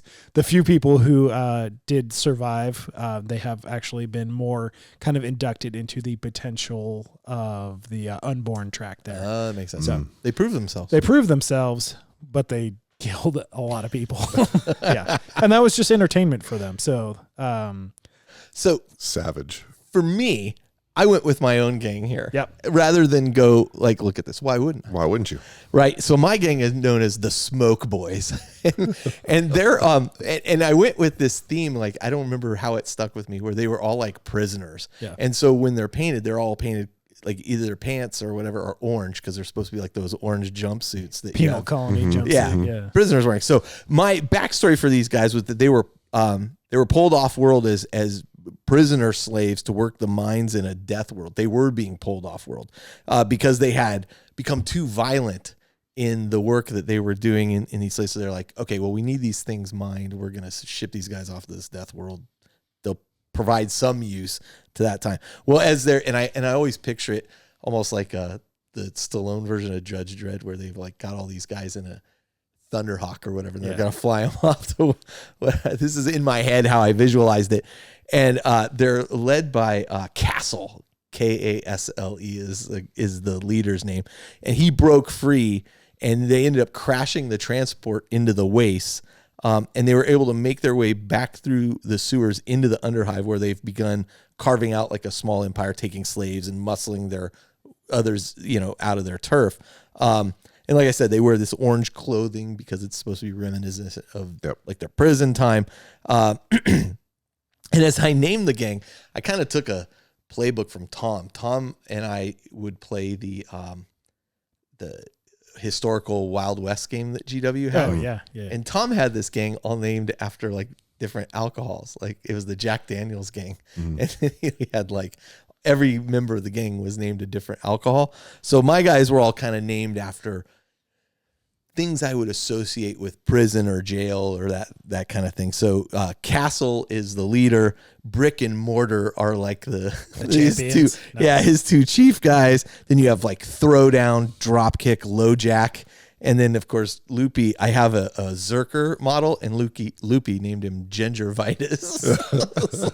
You need a guy with just 2 knives named Shiv. That's right. Oh, Shiv. Yes. That's a good one. That's a good Juve. Yeah. That's a good Juve. So when I play them, it's them attempting to grow, right? They've just kind of gotten into the scene and began to grow. Unfortunately, the last time I played him, Castle bit the dust pretty quick, and so that Castle crumbled. And the worst part was it wasn't even like a sanctified match. It was like that was one of the in between. Yeah, like the little pickup games. It was just supposed to be a little skirmish. Next thing you know, I like wiped out like all the leaders of my gang, and I'm like, oh no. That campaign was brutal for like 4 of us. Yeah, and it was Doug that killed them. And we're like, what? And they didn't just in Necromunda. If you know the rules, like, when you get taken out, you're not necessarily dead. You can recover. But these guys were dead. Like what? In one fell swoop, I went from doing pretty good to I got to rebuild my whole game. I need some credits to buy some boys. So we'll restart. Yep, coming up soon. Re-rack. Castle.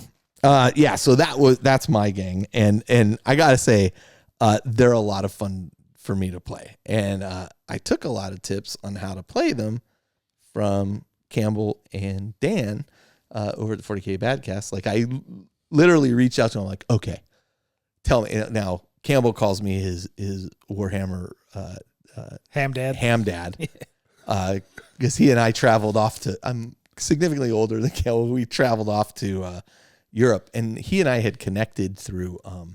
At the time, we were both Something Awful Forum members, and I was like, I don't even remember how it happened, but we were just like chatting, and I'm like, group of us are going to England, and then we're going to go here, and we're going to go here, and we're going to go to Warhammer World. I'm all, if you want to come, you're welcome. He's like, okay, I'm in. I'm like, who did I just invite? And a nice man from the internet invited me to Europe with him. Listen, I have met a lot of men on the internet. All expenses paid, baby. Met Jeff, met exactly. Doug, That was Campbell. I've met a lot of men on the internet, and they've all been very nice. Good dudes. So that was my gang. Let's talk a little bit about the models before we take a break. And normally in like Show of Force episodes, we're like, oh, pick 2 models you like and an HQ unit. Gangs in Necromunda are much smaller. And in fact, the line of these models, we might be challenged when we get into other gangs because the line of these models is pretty big in comparison. Yeah. But we each went through and I said, okay, let's at least pick one model that you really appreciate. And it can be one of the plastic line, one of the Forge World line. And let me just say right off the bat, like the plastic line of these models. Phenomenal. For like every gang. Every gang. There are also so many options. The entire range of Necromunda is chef kiss. When you compare it to the original models, too, it's just like there's so many evolutions that they skipped between what was it, 95 and 2017. I mean, there's still a lot of good metals. Like I still have my old Eschers, Comparatively though, dude, there's no real comparison. I mean, the original plastics were wonky, but when the metals started coming out, they were decent. But yeah, compared to the plastics they do now, it's just So I'll go first. I picked a Forge World model. I think most of us picked Forge World models. I picked a Forge World version of this, and this is Gorshiv Hammerfist, and he's a bounty hunter as well. And he has this really cool pose He's shirtless, of course. And he's got this hammer with this skull on it. So cool. And he's 2 hammers. Yeah, but one of them has like the giant chrome skull on it. Yeah. And I just thought this guy is awesome. Yeah. Like I love the pose. Awesome. I love everything about it. I love the name. I love everything. And then I chose a runner up as a Sump Croc. Sump Croc's awesome. Sump Croc's the best. Somebody had to pick that. Yeah. I have a Sump Croc. Yes, you do. He's awesome. You haven't painted up too? Yeah. Nice. Yeah, the whole game's painted. The last skirmish game we played, you brought the Sump Croc. Had the Sump Croc. Yeah, fun to see it on the table. Sump Croc, for those who don't know, is kind of a crocodile, creature that lives in the sump pumps. That's a Goliath. Why would Goliath not have a crocodile? It's a Goliath pit bull. Yeah, exactly. Yes. Yeah. That's a pretty cool model. So that was my choice. I really dig this model. I know it's a Forge World model. I actually have several Forge World models. I don't think I have this guy.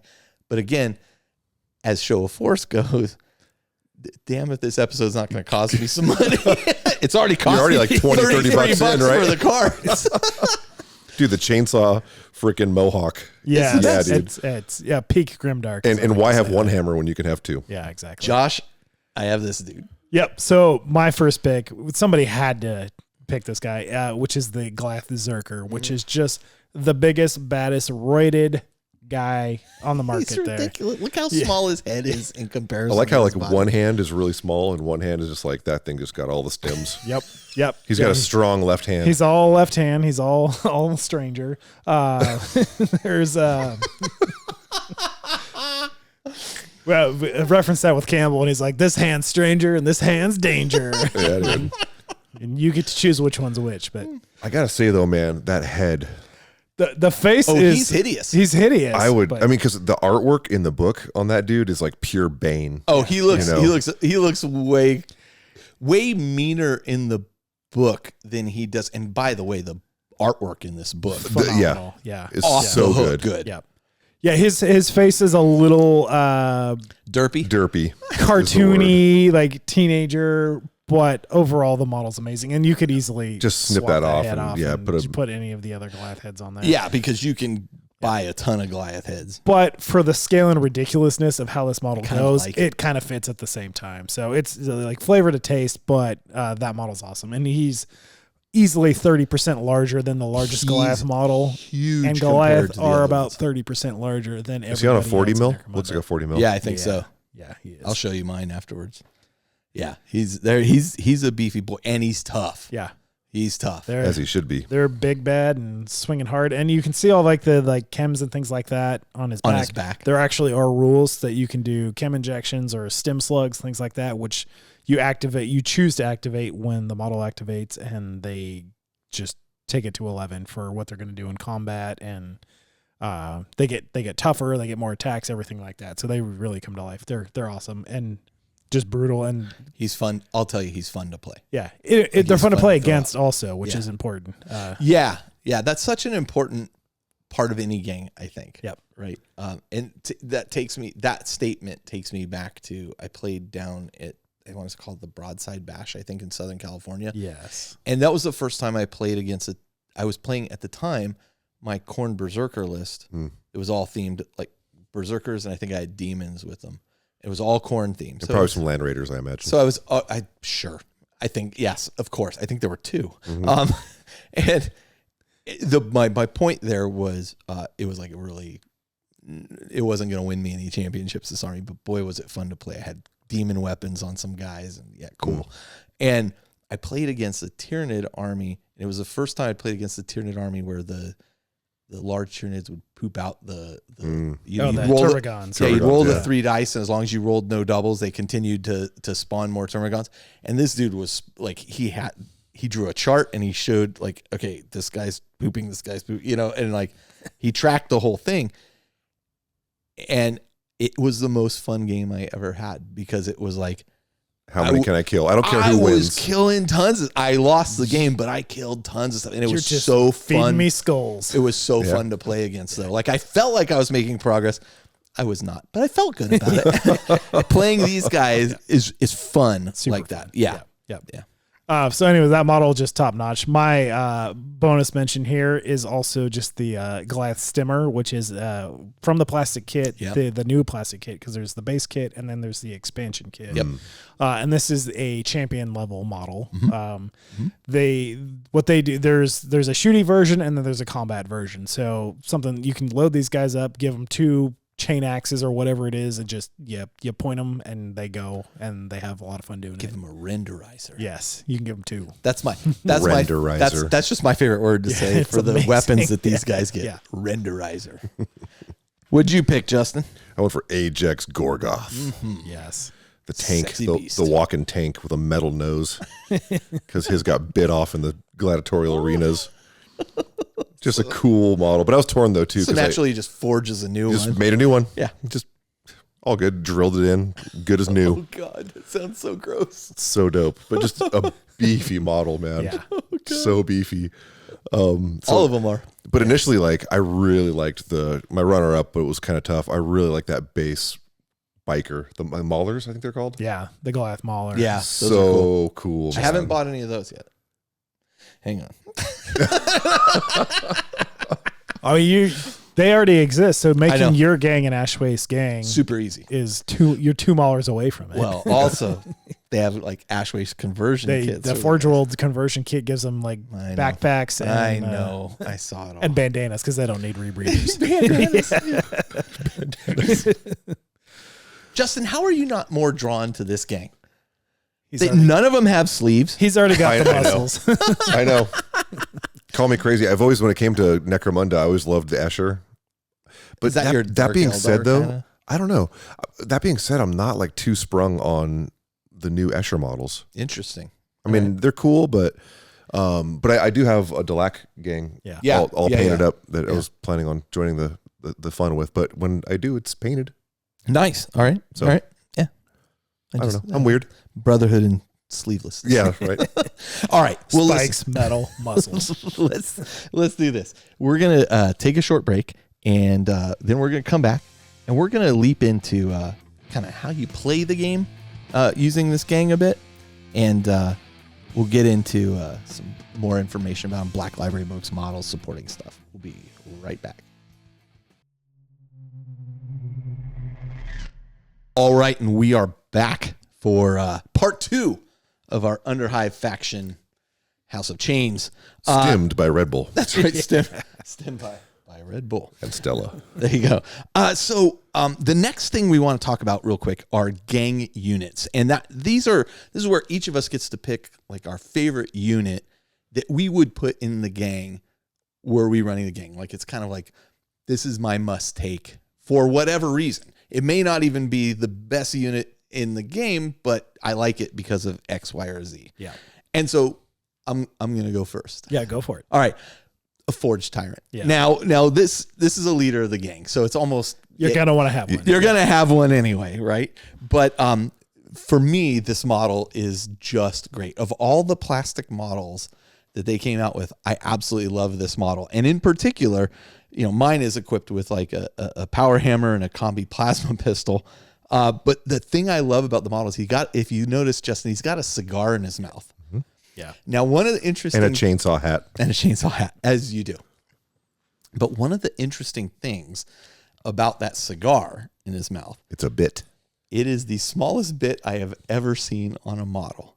And you managed to get that in there with plastic or super glue. That's impressive. Shut up. Yeah, see how versatile super glue is? Plastic glue would... It's so much easier. Well, listen. So many people were talking about, and the funny thing is, he has like, if you don't put the cigar in, he has like a hole in his mouth, Sure, right? yeah. But so many people were losing the cigar. Like you'd clip it off the thing and beep, it's gone. It's gone. Yeah, but then you could like clip a little tip of a toothpick and stick it in there and be fine. Yeah, but what you do is this. You cut the sprue piece off, so you have it still attached to the sprue. Uh-huh. You put a drop of glue on the cigar, you stick it in the mouth, then you clip the sprue off, and you don't lose it. Just keep part of the gate on there. When That's right. Sticking on. Yeah. That's right. And you never lose it. And so that's what I did. Nice. Yeah, it looks great. That was like pro advice from somebody at Forge World, by the way. that I got. I don't remember who told me that, but it was somebody at Forge World. They're like, just do this. I'm You like, need a hot sand. oh man. yeah. Yeah. How many times did you have to After the dry hot fit? sand, man. Right. Dry fit the cigar before it finally landed. But it is such a great model, Yeah, and, it is. and we're looking at them now on my table, and you really can see the difference between the Forge Tyrant size, which is standard size of the Goliath, and the Zerker. I mean, it's a significant difference. Just when you thought these guys were big, the Zerker is even bigger. Yep. And then you compare it to anybody that's not a Goliath in Necromunda, and they're huge. Both huge. It's so great Yeah. because they're so representative. Yes. And then my runner-up is a Sump Croc. Yeah. Nice. Got to keep it going. Got to keep going for the Sump Croc. Yep. What about you, Josh? So I went for Attilius the Axe, and he's a Goliath Pit Tyrant bounty hunter. So he's not just like a standard issue gang member. You need to have some reputation in order to bring him on board. So he's going to be more of a slightly established in your You campaign. earn reputation. You'll earn reputation as you win matches or have just played enough games, things like that. And then you can basically bring him on because he's drawn to your success or lack thereof. Right. Yeah. So you'll hire him. He comes for I think he's a set amount of credits that you'll hire for him. He's just an amazing melee fighter. There's not actually a model for him yet. There might be one coming out, which I wouldn't be surprised if Forge World puts one out. But the modeling potential for him is phenomenal. He's basically an Eversor assassin meets a Goliath champion. Yeah, that sounded interesting. So, in the notes, I'm like, huh. Which we'll put up the art on the video version here, but he's basically got that kind of skull head of the Eversor assassin, and then he's just a roided out Goliath pit fighter, which is Pretty everything epic. that it sounds like. Yeah, and the art is just phenomenal. So bringing that to life would be just amazing to see, and I'm sure some people have already done. I mean, yeah, just to shout out again, the artwork in that book, Yeah. like it was distracting me from reading because I'm like, that's cool. Yeah, Turn one the of- page, that's cool. One of my favorite pictures is on page 60 and 61, which is And this is House of Chains. yeah, House of Malfunction. House of Malfunction, House of Chains, and it's this old three eyes. It's a Goliath Sump Beast, and it's like the special character, three-headed giant Sump Croc. Yeah. And like I look at this thing and I'm like, oh man, how can I model that thing? Like, what toy can I find to cut apart and then green stuff together a bunch of stuff? Because that is a cool looking monster. I guarantee you, there's something out there that it wouldn't even need to be that large because it's not. Well, Some Croc's already huge he's not that big compared to Goliath. He's compared to a person. like a big, he's as big as a person, but to a Goliath, he's like a big dog. Yeah. But but this thing, like, I remember Jeff and I a long time ago going to the Grand Wa out on the battleship, and there was somebody that had a Salamander's army, and they had taken pieces, like plastic pieces of dragons and stuff, and put it on it, and it was like, this was before you could like buy GW dragons everywhere. They'd used toys to enhance the model, and then painted the toys. Uh-huh. And it looked sick, dude. I mean, it looked really, really good. So like, I'm like, I gotta find some toy that could. Yeah, I've got a lot of dragon. I could cut a head off a dragon, and There's probably something that's 3D printable file out Oh, there that good looks call. similar. Good call. Yeah. Good call. All right. Anyway, what did you pick, Josh? Oh, we just went with what you picked. What did you pick, Justin? I mean, I haven't played Necromunda since like 96. So I just went for like, the Zerker. Yeah, Like, I just well, want to run okay. that guy and just crush brains, but that head's got to come off. Now that you're looking at it, you're like, yeah, it's not that great. No, it was just the artwork for me. Like, I loved the artwork in the book, and I'm like, Yeah. yeah. And then I saw the model. I'm like, oh. yeah. Well, he's cool. He's cool. Yeah, no doubt. But he's not the picture. But that's the beauty of the It's hobby. not quite as badass. You don't like a model, just cut that head off, add a little something, a little green stuff here, a little green stuff there. But I think it'd be so Paint much a couple fun. of triangles and A couple triangles. It'd be so much fun to run that guy downfield and just smash skulls. yeah. Like, if I ran that gang, I'd have to find a way to put that guy in there. Oh yeah, you get them quick. They're a brute, so you can bring them on pretty quickly. Very They're quickly. only available to Goliath, and you just need a few rep to bring it on there. Yeah. Yeah. So a couple games in, you should be good there. Great stuff. I realized that we skipped over what makes my guy so Oh, I'm so interesting, sorry. which I'm so was sorry.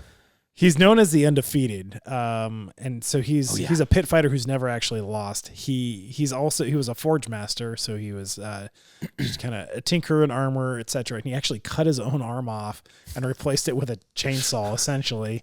Well, why wouldn't you? Which would make you a really good pit fighter. Surprise!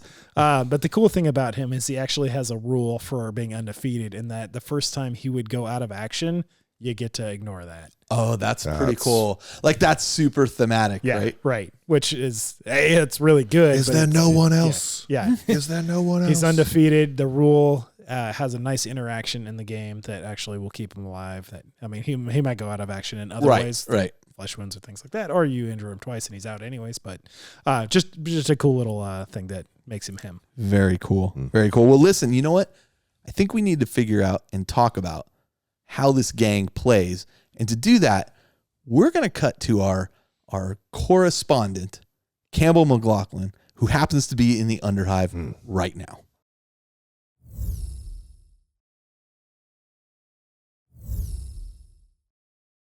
All right, so we are here with Campbell McLaughlin, who is deep in the Underhive in Goliath territory at the moment. You know, I got to be honest, Campbell, the Goliath hideout does not look anything like I expected. Yeah, well, looks can be deceiving. Okay.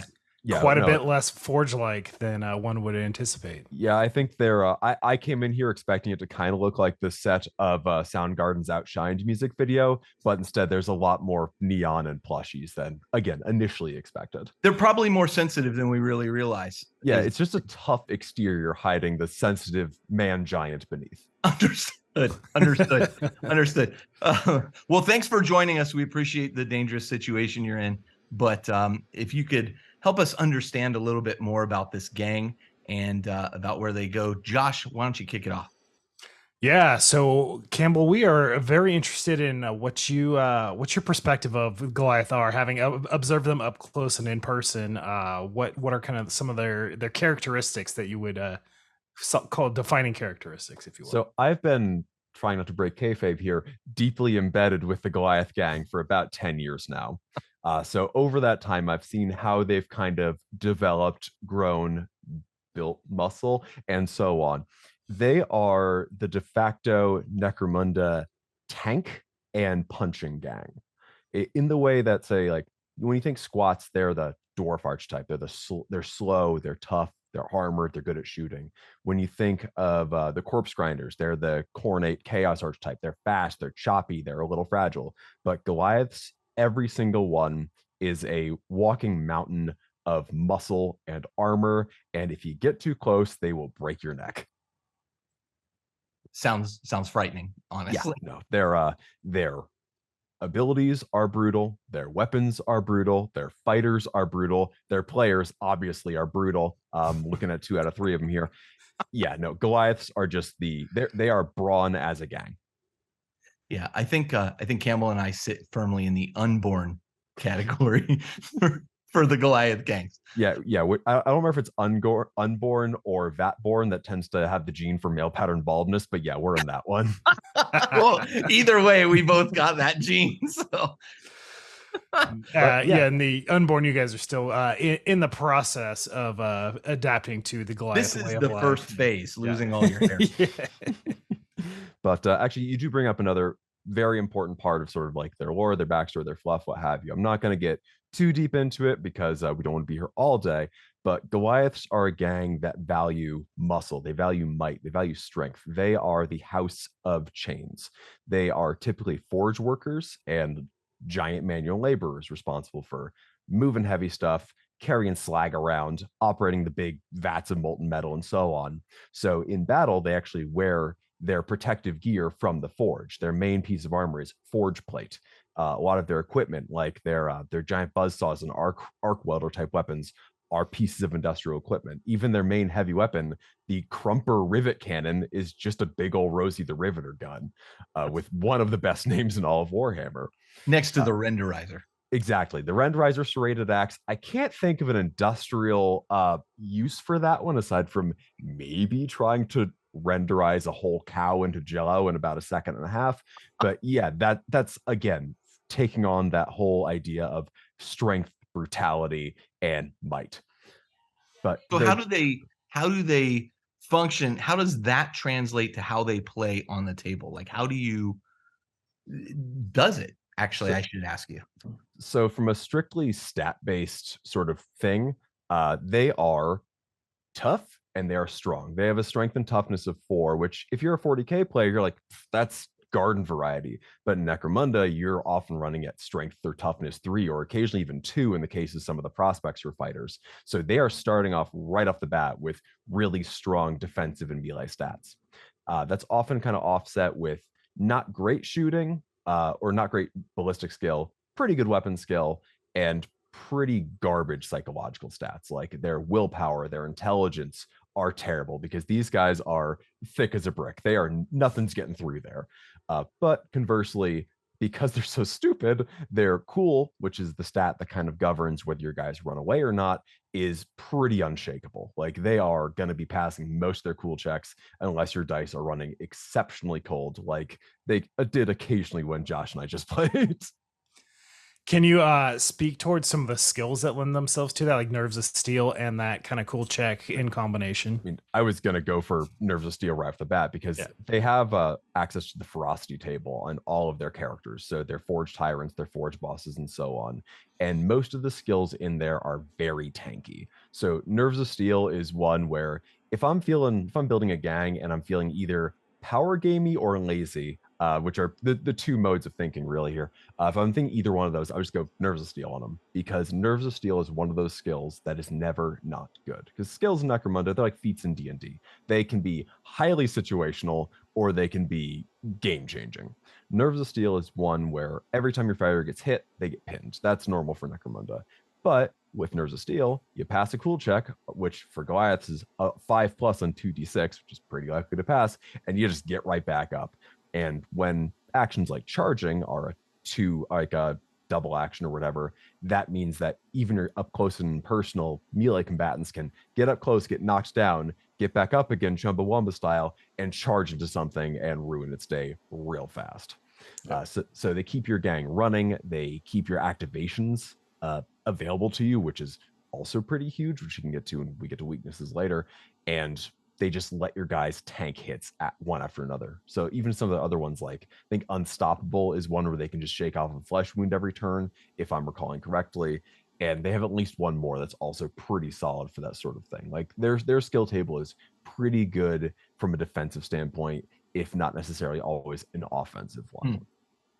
It just helps supplement their play style and survivability all in the same thing in a very thematic way, right? So yeah, that's great. Do you want to go into a little bit about the strengths and weaknesses of the game? Yeah.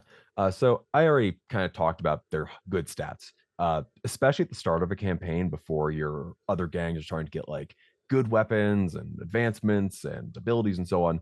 Just having strength and toughness 4 is enormous. Like just your regular schmuck hitting someone with the butt of his rifle at strength 4 is already pretty good early in a campaign. Now, that butt of a rifle isn't always going to be super great. The Goliath weapons available to them range pretty wildly, but they do tend to go more towards the brutal side of things. So we mentioned the Renderizer Serrated Axe, which is one of the gnarliest weapons out there. It's just a big honking axe that hits real hard on a Goliath Forge Champion or Forge Tyrant or whatever, who also hits real hard and has an ability called Pulverize, where you basically get to roll a die every time you get a flesh wound, and you could turn that into a seriously injured result and instantly coup de grace someone. I think they've updated that rule over the course of Necromunda's like life cycle here, because at first I think it automatically applied and now it's on a die roll of some variety, but it is still a fantastic ability that can cause you to do a lot of damage. But the other weapons they can kind of start with, like they have bolt guns as a regular weapon they can just put on a ganger from the get-go. And that's pretty expensive. Like it's like 60 creds or whatever, but it's real powerful. It gives them some long range punch, what they usually lack. And again, it's one of the best guns in the game, just for availability's sake. Like in my old group back out east, they actually like made bolt guns rare because they were getting too prevalent and too powerful. Like again, much like how toughness 4 is garden variety and 40k, bolt guns are too, but Necromunda, they are as nasty as they are in the fluff. Yeah. One of the interesting things about the gang is I would say their ranged attacks is not really their forte for the most part. Like, you don't want to, if you're taking this gang and then you want to make a shooty gang, you've probably done something wrong for the most part. But one of the problems I have, and you and Dan helped me through this a while back, was how do I get these guys into close combat? Because those gangs that have ranged, it's very, unless you can get close, it's tough, and sometimes it's not easy to get close. Yeah, like I've routinely run with a boss with a heavy bolter and suspensors, because again, you can just start with that, and suddenly you have a living nightmare on the field, especially with Nerves of Steel, so he can do his double action, shoot this heavy weapon, and that's great. You can gear towards a shooty gang, but with Goliaths, you kind of need to learn the tricks to, again, let them get there. So grenade launchers are fantastic, and they can take them on their specialists, not because they do damage, but just because they scatter dudes around. Like, if you hit a pack of enemies with a frag grenade and just pin them all, suddenly that's a lot less fire coming at you, and it means your Goliaths can advance with impunity. Or you could take whatever the aspirants are, like they used to be called juves, now there's sometimes some other things, but like bully or whatever, you can give them a smoke grenade, and you can have these cheap, low statted gangers run ahead, huck a smoke grenade, and give you some cover to hide behind for a turn or two, which is, again, going to be pretty huge to actually get your guys into position. But it's also something where, depending on the type of game you're playing, the gang can be an order of magnitude stronger. So if you're playing in like a really heavily three-dimensional space, like a really vertical table, Goliaths are going to have a tough time because they're slow. They want to be up close, like in like that 12-inch range band, and they're gonna get run circles around. Like, if there's someone on the high ground, they're not gonna get there. And also, because their initiative isn't great, they're gonna fall off stuff a lot. Josh, if you'll remember from when we played, you hit one of my dudes with a sniper rifle, didn't even wound him because, again, he had that toughness 4, failed my initiative check, fell to his death immediately. But he lawn darted 7 inches down the which is like a 35-foot equivalent of just head first into the ground. And his big stupid metal mohawk just embedded in the ground, just like boom. This is why lawn darts are illegal here. It's part of the game. Yeah. So those like really highly three-dimensional spaces, like Sector Mechanicus type games, can be very challenging for this gang. Now, conversely, Zone Mortalis, especially if you're going like old school with like the 2D tiles, or with a fairly limited amount of verticality, they can be a little busted. Like, I have played some games that were absolute massacres because when you have a generalist gang with a lot of cheap, like las guns, auto guns, troopers, the kind of cheap bodies that just kind of fill the ranks and kind of do a lot of pinning at range, and they can't get a beat on you because you're hiding around corners or what have you. You're just charging around corners or popping out and plugging a bunch of dudes with a combat shotgun. Again, one of the best weapons in the game, in my opinion, that Goliaths have ready access to. And like, the gang is just so much stronger in those Zone Mortalis sort of environments. It does make sense that they're getting such good access to the equipment for a lot of those kind of iconic 40K weapons, since on Planet of Necromunda, the Goliaths are the ones actually manufacturing all these things. Right. So the fact that they can get those just out of the get-go without having to go to the trading post is a huge leg up, even if they're not very good at wielding them. Well, that's the thing, is like their ballistic skill is generally like a 4 across the board. That's strictly average. It doesn't get much better. And they can't get things like plasma guns and sniper rifles, really. But a bolt gun's got a +1 when you're in 12 inches. That's pretty all right. I actually, kind of going back to the trooper sort of analogy, like your cheap ganger with a las gun or whatever that, again, basically every gang has of some variety. Goliaths don't really get that. The stub cannon is kind of their basic like rifle equivalent, and it's not accurate. It doesn't have any bonus at short range. It hits like a truck if it does hit, but if is the big word there. You're gambling. Yeah, you're gambling for honestly not that high returns, because again, it's AP nothing. It's only like 1 damage. It's got knockback, which is fun, but it's not that great. And that kind of brings me over to like, you're not getting those cheap bodies, because I'll go into a weakness here. Goliaths are expensive. You are paying for those good stats. You are paying for that good gear. Generally, like, I've run as few as 6 guys in 1,000 credit gang before. Like, that it is a gang that is going to be outnumbered much of the time. And being outnumbered, you don't think it's a big deal until you are, and then you realize, oh wait, all these guys are still activating, and I'm waiting. Yeah, in an alternating activation game, being outnumbered can exacerbate itself very quickly. Oh, you still have 4 activations, and I'm done. Okay, it's free for all. In Warhammer 40K, you talk about in smaller games, as you lose units, you become infinitely less effective. I think that's really, really prevalent here with the Goliath. As soon as you lose a guy or a guy is knocked out, you've lost a significant amount of your force at that point. Yeah, you feel it every single time. There are some tactics cards that let you get some free dudes in there. I'm not going to go into tactics cards too well because I don't remember them all, and there's a lot of them. But there was one I used actually at almost every game at the Adepticon event I played that just gave me like 2 free dudes that just, were cheap, but they're just some bodies to be bullet catchers, or just to clog things up because I was outnumbered in every single game. But when it comes to Ash Wastes, I've only played a few games of it, but they have access to something called a Mauler bike, which is basically a bicep but a motorcycle. It is. I've never tried the grenade launcher version because twin linked bolt guns are too good for me to give up, but it is fairly cheap. It is rather fast, and it will hit. I'd say it hits like a truck, but it hits harder than a truck because it has a ram on it. And they are wicked points efficient, and they'll bully other vehicles all over the place. Also, when it comes to Ash Wastes, just a PSA, play with the weather table, because if it's a clear sunny day and people are just sniping each other from across the table, it's not going to be very fun, especially for the Goliath player. That's interesting. I was going to ask I have not played an Ash Waste game yet, and I'm curious how different it plays than, I know the fundamental rules are the same, but how differently it feels than, say, any of the Underhive. I mean, I can definitely give some anecdotes again from Adepticon. I played against Matt from Mini Wargaming in my first game. It was a delightful game. He helped me a lot with the actual like Ash Wastes, nuts and bolts here.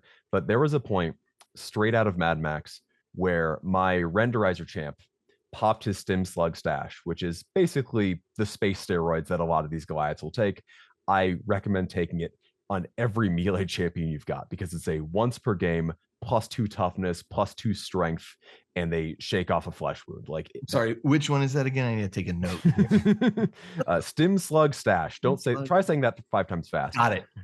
But yeah, my champ pops that, revs his renderizer, jumps off a building, lands on top of his Goliath rock grinder, which is it's no relation.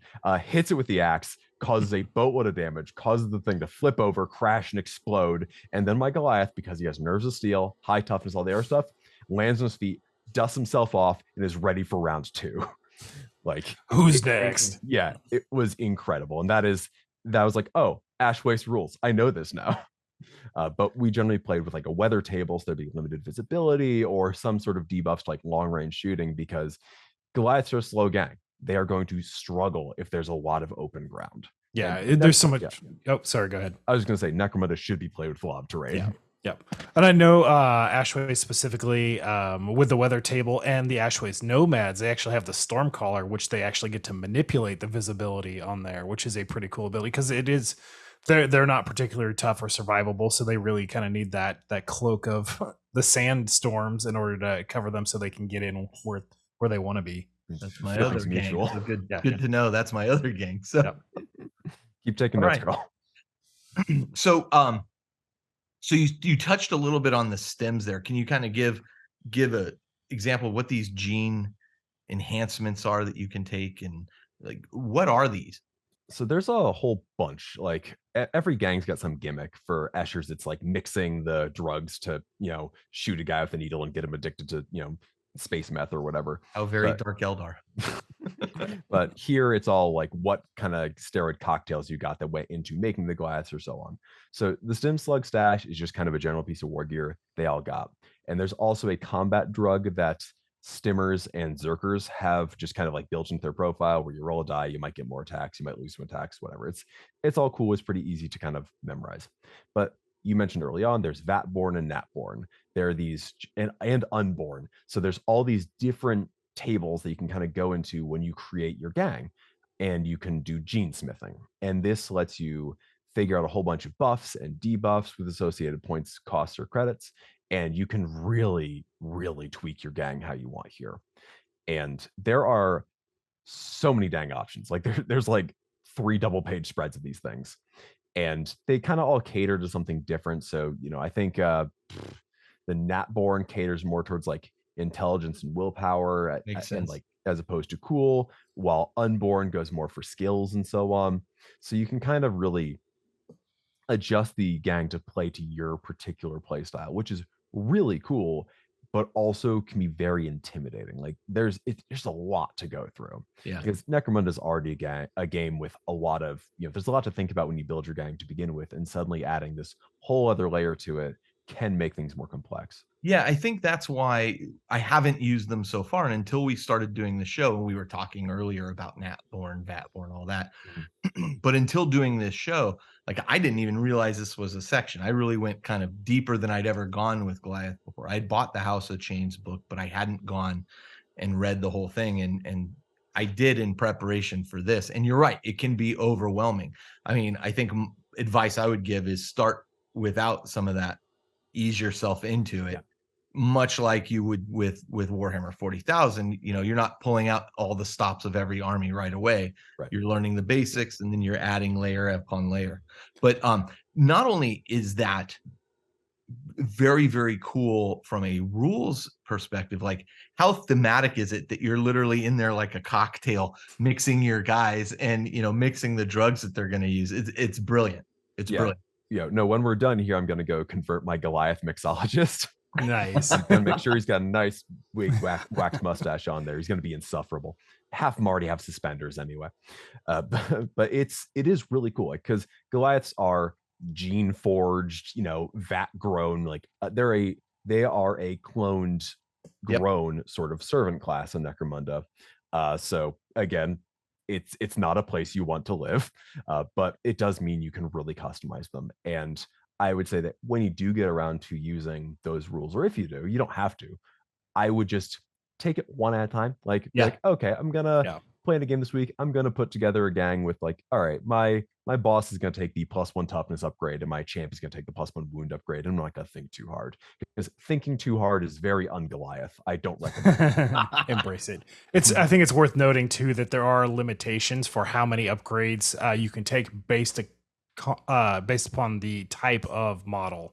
So I think the Forgeborn leaders can take 2 upgrades, but pretty much everybody else, and maybe champions and leaders, get 2, and everybody else can have 1. So it does top out there. Yeah. So it doesn't, like, you can't go crazy with it, but it's super thematic at the same time. Yeah, you're not going to go hog wild here, but it's a very cool new dimension to the game. And this is also where I need to remind you that Necromunda is not strictly balanced. That's kind of by design. It's maybe not by design, but it's not super balanced. So just kind of use your best intuition. That's what Adon loves about this game, right, Josh? Man. Noted Necromunda 2017 fan and dry fit enthusiast, Adon. Yeah. And repacker extraordinaire. Listen, Campbell, I want to thank you for taking the time to talk to us. We really appreciate it. We appreciate your expertise, and we love the 40K Badcast as well. We're all fans of it. So, I consider it a great honor that you and I have become friends over the years. And I just want to thank you for your time. Is there anything you should add that we haven't covered? Well, first off, I was just gonna say thanks for having me back on the show. I'm glad y'all are back. We're glad we're back too. Glad to be happy back to be here with my ham dad. We already referenced that earlier. It's just a snake eating its own tail. It's recursive. I do have one more question. Oh yeah, shoot. Sumpcroc, yes or no? Yes. Old Sumpy. I love Old Sumpy. I love that old girl. Yeah, I don't know how great it is. The pets are kind of their own little system, but like, they're making pets. They're fun. They're good models. It's chomps. It's a Trish Morrison classic. Like, it's a great model. I love that model. I was looking at some photos of a game you and I played a while back, Carl. Is that the precinct assault scenario that I ran? I was looking at that as well. It was Duchess, your Sumpcroc. Great name for a Sumpcroc, by the way. Eating my enforcer's Cyber Mastiff. And I was like, yes. That's right. That's the food chain, man. Yeah, it was a great game. I have a bunch of pictures of that I'll make available too. Awesome. But yeah, other than that, I'm just thrilled to be here. Glad y'all are back. You mentioned the 40K Badcast. That's the other show. That's the show I do. And I've been doing for 6 years now. We talk a lot about Necromunda over there, me and my buddy Dan. So give us a listen and make sure the kids are out of the room when you do. Yeah, I couldn't recommend it highly enough, though. It's really, really a pleasure. And that being said, the next time we do one of these Underhive deep dives here, hopefully you'll come back. I'd love to. And honestly, if not me, my co-host Dan, he frankly knows a lot more. We don't want to talk about Dan. That's fine. Yeah. We'll bring him on for the Orlux. He's got a cosplay for it. There you go. Yes. Yeah, that's true. Yeah. Yes. I would have cosplayed for this one, but I want to keep my shirt on for the viewers at home. All right. Well, thank you very much, Campbell. We appreciate it. Of course. Well, listen, it's very dangerous in the Underhive. I want to thank Campbell for putting his life at risk. As it turns out, not a fun place to be. So we appreciate you, bro. Such a little guy too, hanging out with all those Goliaths. Your ham dad's proud of you. Proud of you, son. All right. There is in the Show Force episodes, we would typically talk about here's all these Black Library books that feature this chapter or this type of race or what have you. Again, this is a much smaller line. But that being said, there are some significant Black Library inclusions around Necromunda. In fact, there's a whole Necromunda line of books. The first is this book called Spark of Revolution by Gary Kloster. And this is the summary is a civil war racks the House of Chains, and Goliath fights Goliath for the Ogren Breaker Brass. This is an opportunity to free himself from slavery and forge his own destiny in the Underhive. Right there. Like, I'm in. Yep. Totally a Goliath book. Sounds perfectly interesting. To me, I'm going to buy that one. Underhive. This is a collection of short stories. I've already picked this up, and this is great. There's a couple that touch on Goliath within that. Terminal Overkill is the one I'm reading right now that I actually was talking about the person falling into the vat of growth stuff and then fantastic Tetsuoing out. Yeah. Yes. And that's by Justin Hill. And the summary here: when a full-scale gang war erupts between houses Goliath and Escher, Brielle of the Wild Hydras finds herself on the run and desperate for revenge. Goliath playing kind of the heels in this particular story. And then The Last Voyage of Alyssa Harrow by Denny Flowers. And I just mentioned this because there's some croc on the cover. Some croc, baby. Every time, yeah, some croc's mentioned. Take a shot. That book you can judge by its cover. Yeah. Yes. Yes. Thank you. Thank you. So yeah, again, what's interesting is when I first got into 40K, like I was reading every 40K book I could find out there. I read them all, and I had avoided the Gaunt's Ghost series. I think I might have talked about this last episode. Yeah. Yeah. But what was funny was like I could get to the end of like, there's nothing else for me to read. I've read the Soul Drinkers, omnibus. I've read this omnibus, this one. There's nothing left to read. Now it's like, there is no way. There is no way you can read the massive amount of material that Black Library has put out. We are truly lucky to I've already be got in a my situation. retirement years planned out. Oh, just reading Black Library books. Yeah. It's incredible. So,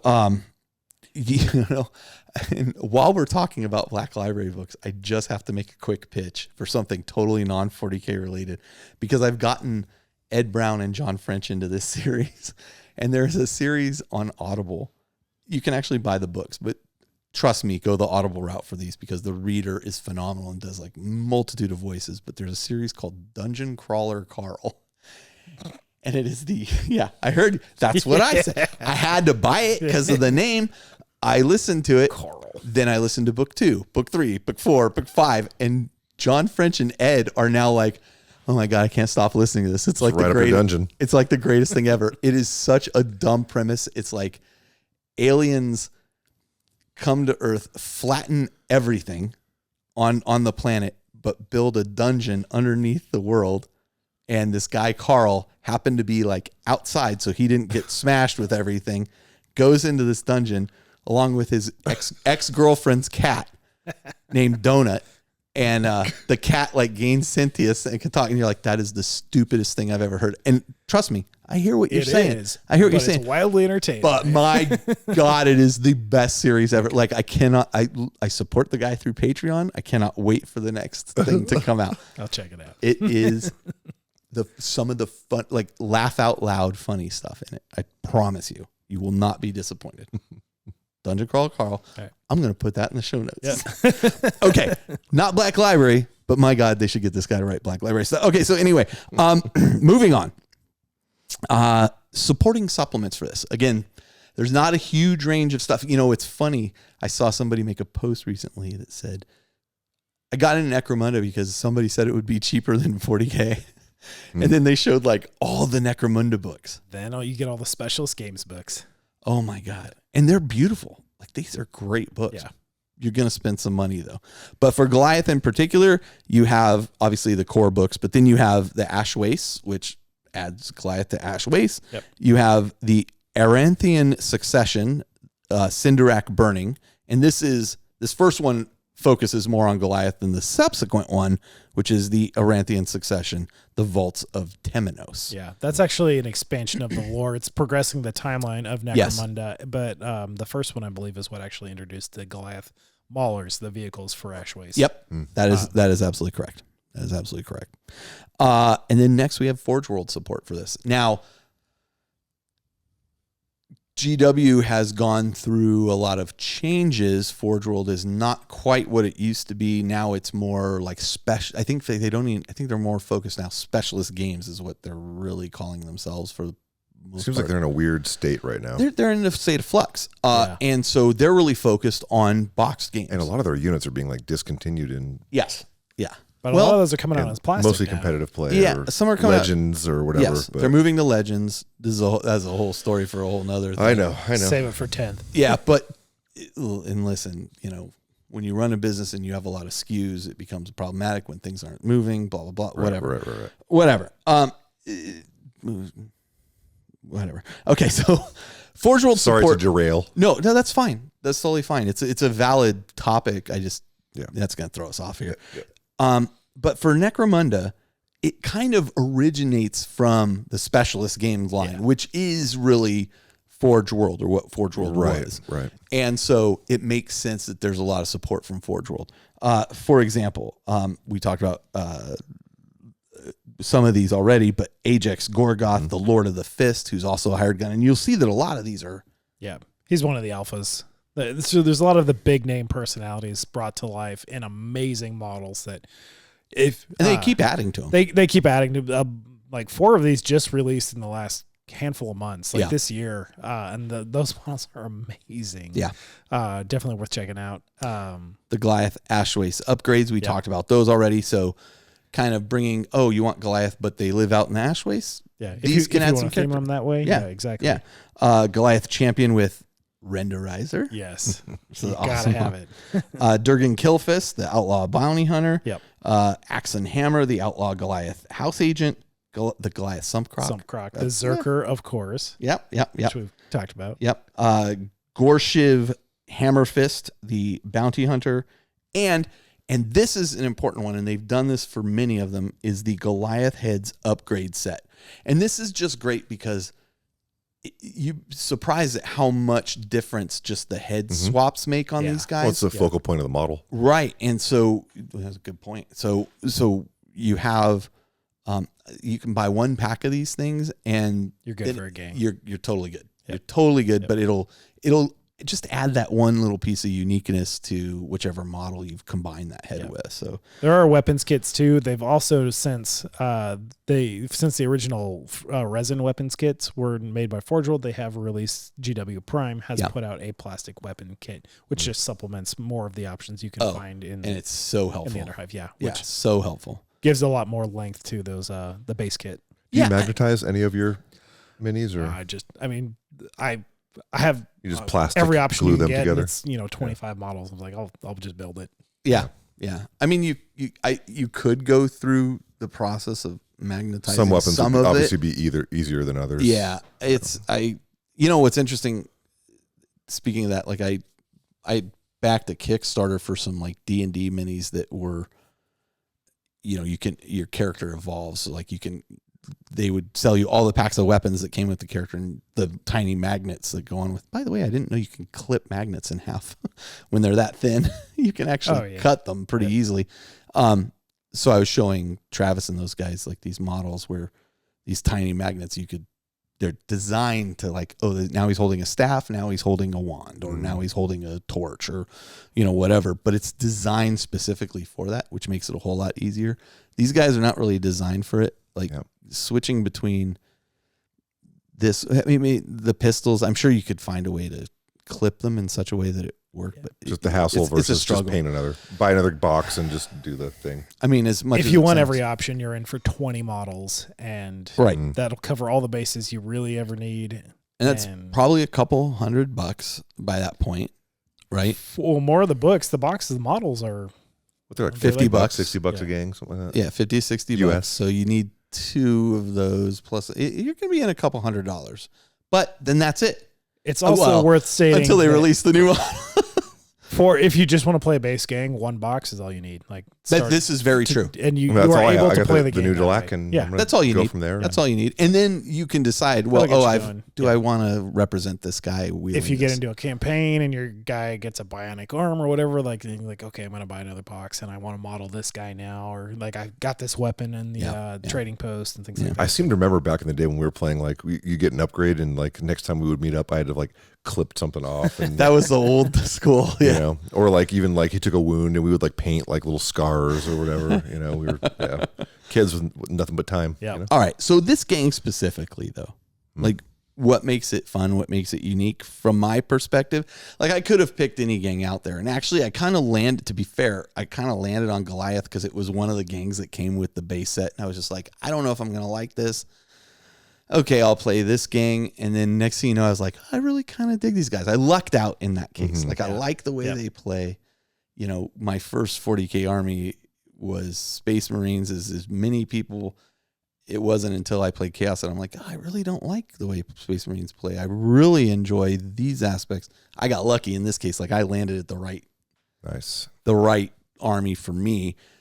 Now I'm kind of interested in some of the others just to see how and it's so doable based on the size of. You've already got the books, so now you just need a couple boxes. Yeah.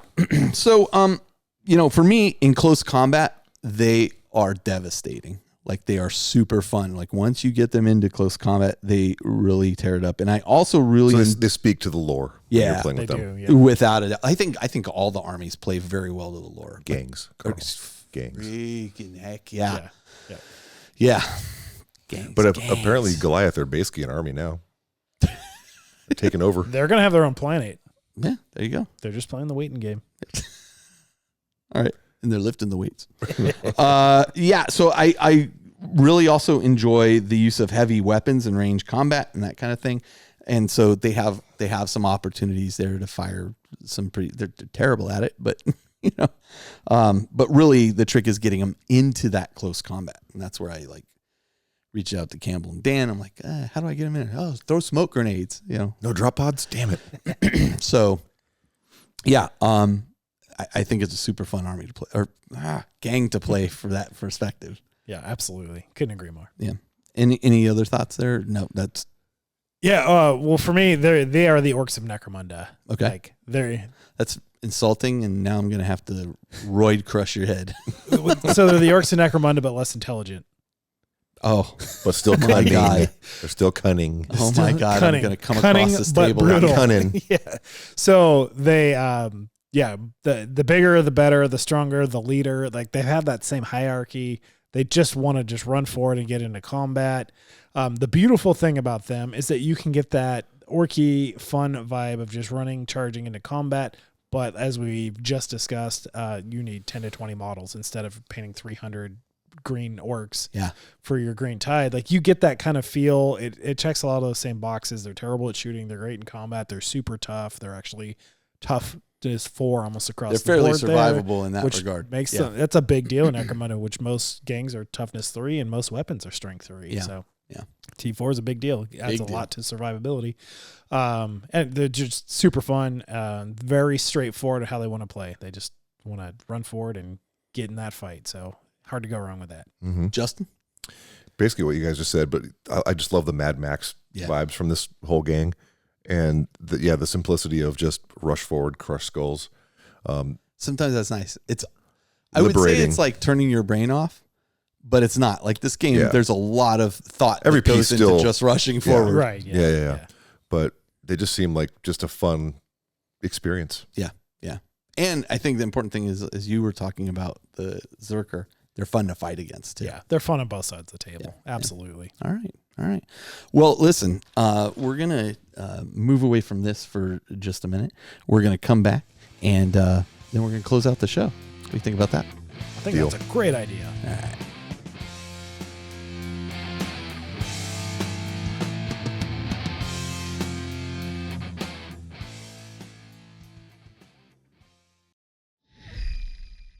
All right, we're back, and it's time to close out the show on our first Show episode of in this force. series.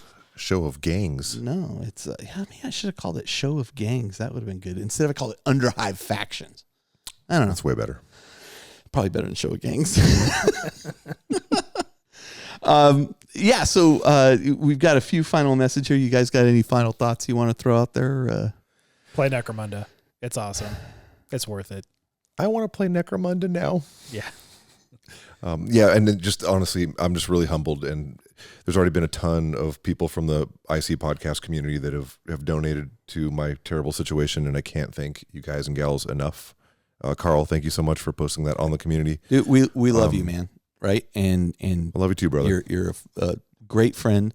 Shell and I were actually just talking about, we're like, Justin's a pretty great house guest. Like, he's been helpful, and we're happy to have you and your kid here, man. Yeah. But So, now yeah. get out. Yeah.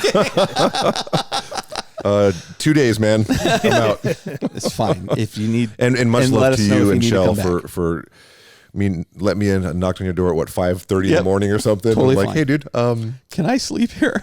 Yes, you got can. a couch? Yes, you can. So- No, we have a guest room. Yeah. So yeah, listen again, peace and love. Mm-hmm. We love you, Doug. We love you, Justin. Love you, Josh. We're all So We're much all- love. Can you feel the Can love? you feel it? Can you feel it? Right. So yeah, I mean, If we weren't, lounging my on final couches. thoughts would be, make sure your smoke detectors are working. Yes, Yeah. After your situation, we went around and checked all of ours. absolutely. Right? Absolutely. So yeah. Anyway, please do, if you're listening to us through iTunes, leave us a review on iTunes. We have a Facebook community, as you may know. And keep the love on that going. Oh, Oh, it's my so good. God. It's really taken Oh off. man, I wish I had thought, because last episode we did the whole rare things of 40K, and next thing I know, people are posting, I'll go look at what I got. And I was like, oh, we should have. I wish I'd thought to start a thread that Yeah. was like, share what you've got. And Yeah. we're not that smart. But just, like you I'm guys that mentioned born. last episode.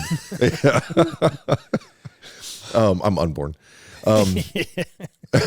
But just seeing, like, after the show started back up, like, to piggyback off what you guys said last episode, just seeing, like, the community is so invigorated. I love this and there's community so much cool stuff being posted. Yeah, like, it's great. keep it coming, Yeah, It's everybody. great. Yeah. Love it. Love it. Absolutely. Yeah. Show coming back, 10th edition being right around the corner. Like that's a really exciting time to we be are a part of the so- community. So I'm so excited about 10th Ed. Mhm. So excited. And Shell was like, let's have a game day at the house. Like, Yes, she's like let's do super into it. So Yeah. right on. that's awesome. We are going to be launching our Patreon again in the very near future, probably towards the end of this month. I had actually wanted to do it towards the middle of this month, but as it turns out, I'm a little bit behind. And I'm also flying out to Montreal Wednesday, which I think is the release date of this this episode. I'm flying out to Montreal to go to Formula One race, so I'll be out for that whole weekend. Yeah. But once I come back, we'll get organized. We'll do it. And we have an awesome YouTube channel going on, thanks to the wonderful Josh. Absolutely. man. Yeah. We're on YouTube. So same. And we've great- got a much bigger green screen. the people have asked and we have answered. That's Yeah, right. Our So screen green is and now it's so 4 bright. times the size of the previous screen. It is. And it's even greener. So It is 4 times the size. Now is, that I yeah. think about it, like, yeah. So We tried to won't plug paint it it every green. show for the things, but stuff like this show that we talked about, the art in the books, things like that. Like if you are watching the YouTube channel, like we will definitely have some of those visuals up on the screen there, so you can just see what we're talking about. Elite choices up on the screen, models we're talking about up on the screen, things like that. So it's a cool way to visually. We've been stoked at the feedback we've been getting from it, and we're just trying to make it better. Like we're kind of new to this long format recording format. is definitely different from what We've I've run done, into so, a few technical issues in there. We're working through each of those. We're just going to get better at this, It'll and just keep getting better. And we've got some other ideas of stuff we want to do. So it'll be fun. There'll be full episodes there, but there'll also be some fun bonus video specific things. Yeah. So would that close out? All right. I think so. This is Carl. This is Josh. And this is Justin. And we're coming to you from the Astronomicon, where the light of the Astronomicon hasn't reached the Underhive until now. And strength is everything. And what doesn't kill you needs to try harder. What doesn't kill you needs to try harder. I love it. Love it. Well, listen, it's been an absolute pleasure to have you guys over this evening. I appreciate it. I appreciate you guys, and we appreciate you, the listeners. So, Yes. Hang tight. In a couple weeks, we'll be back with episode 218. We've got some interesting ideas there, too.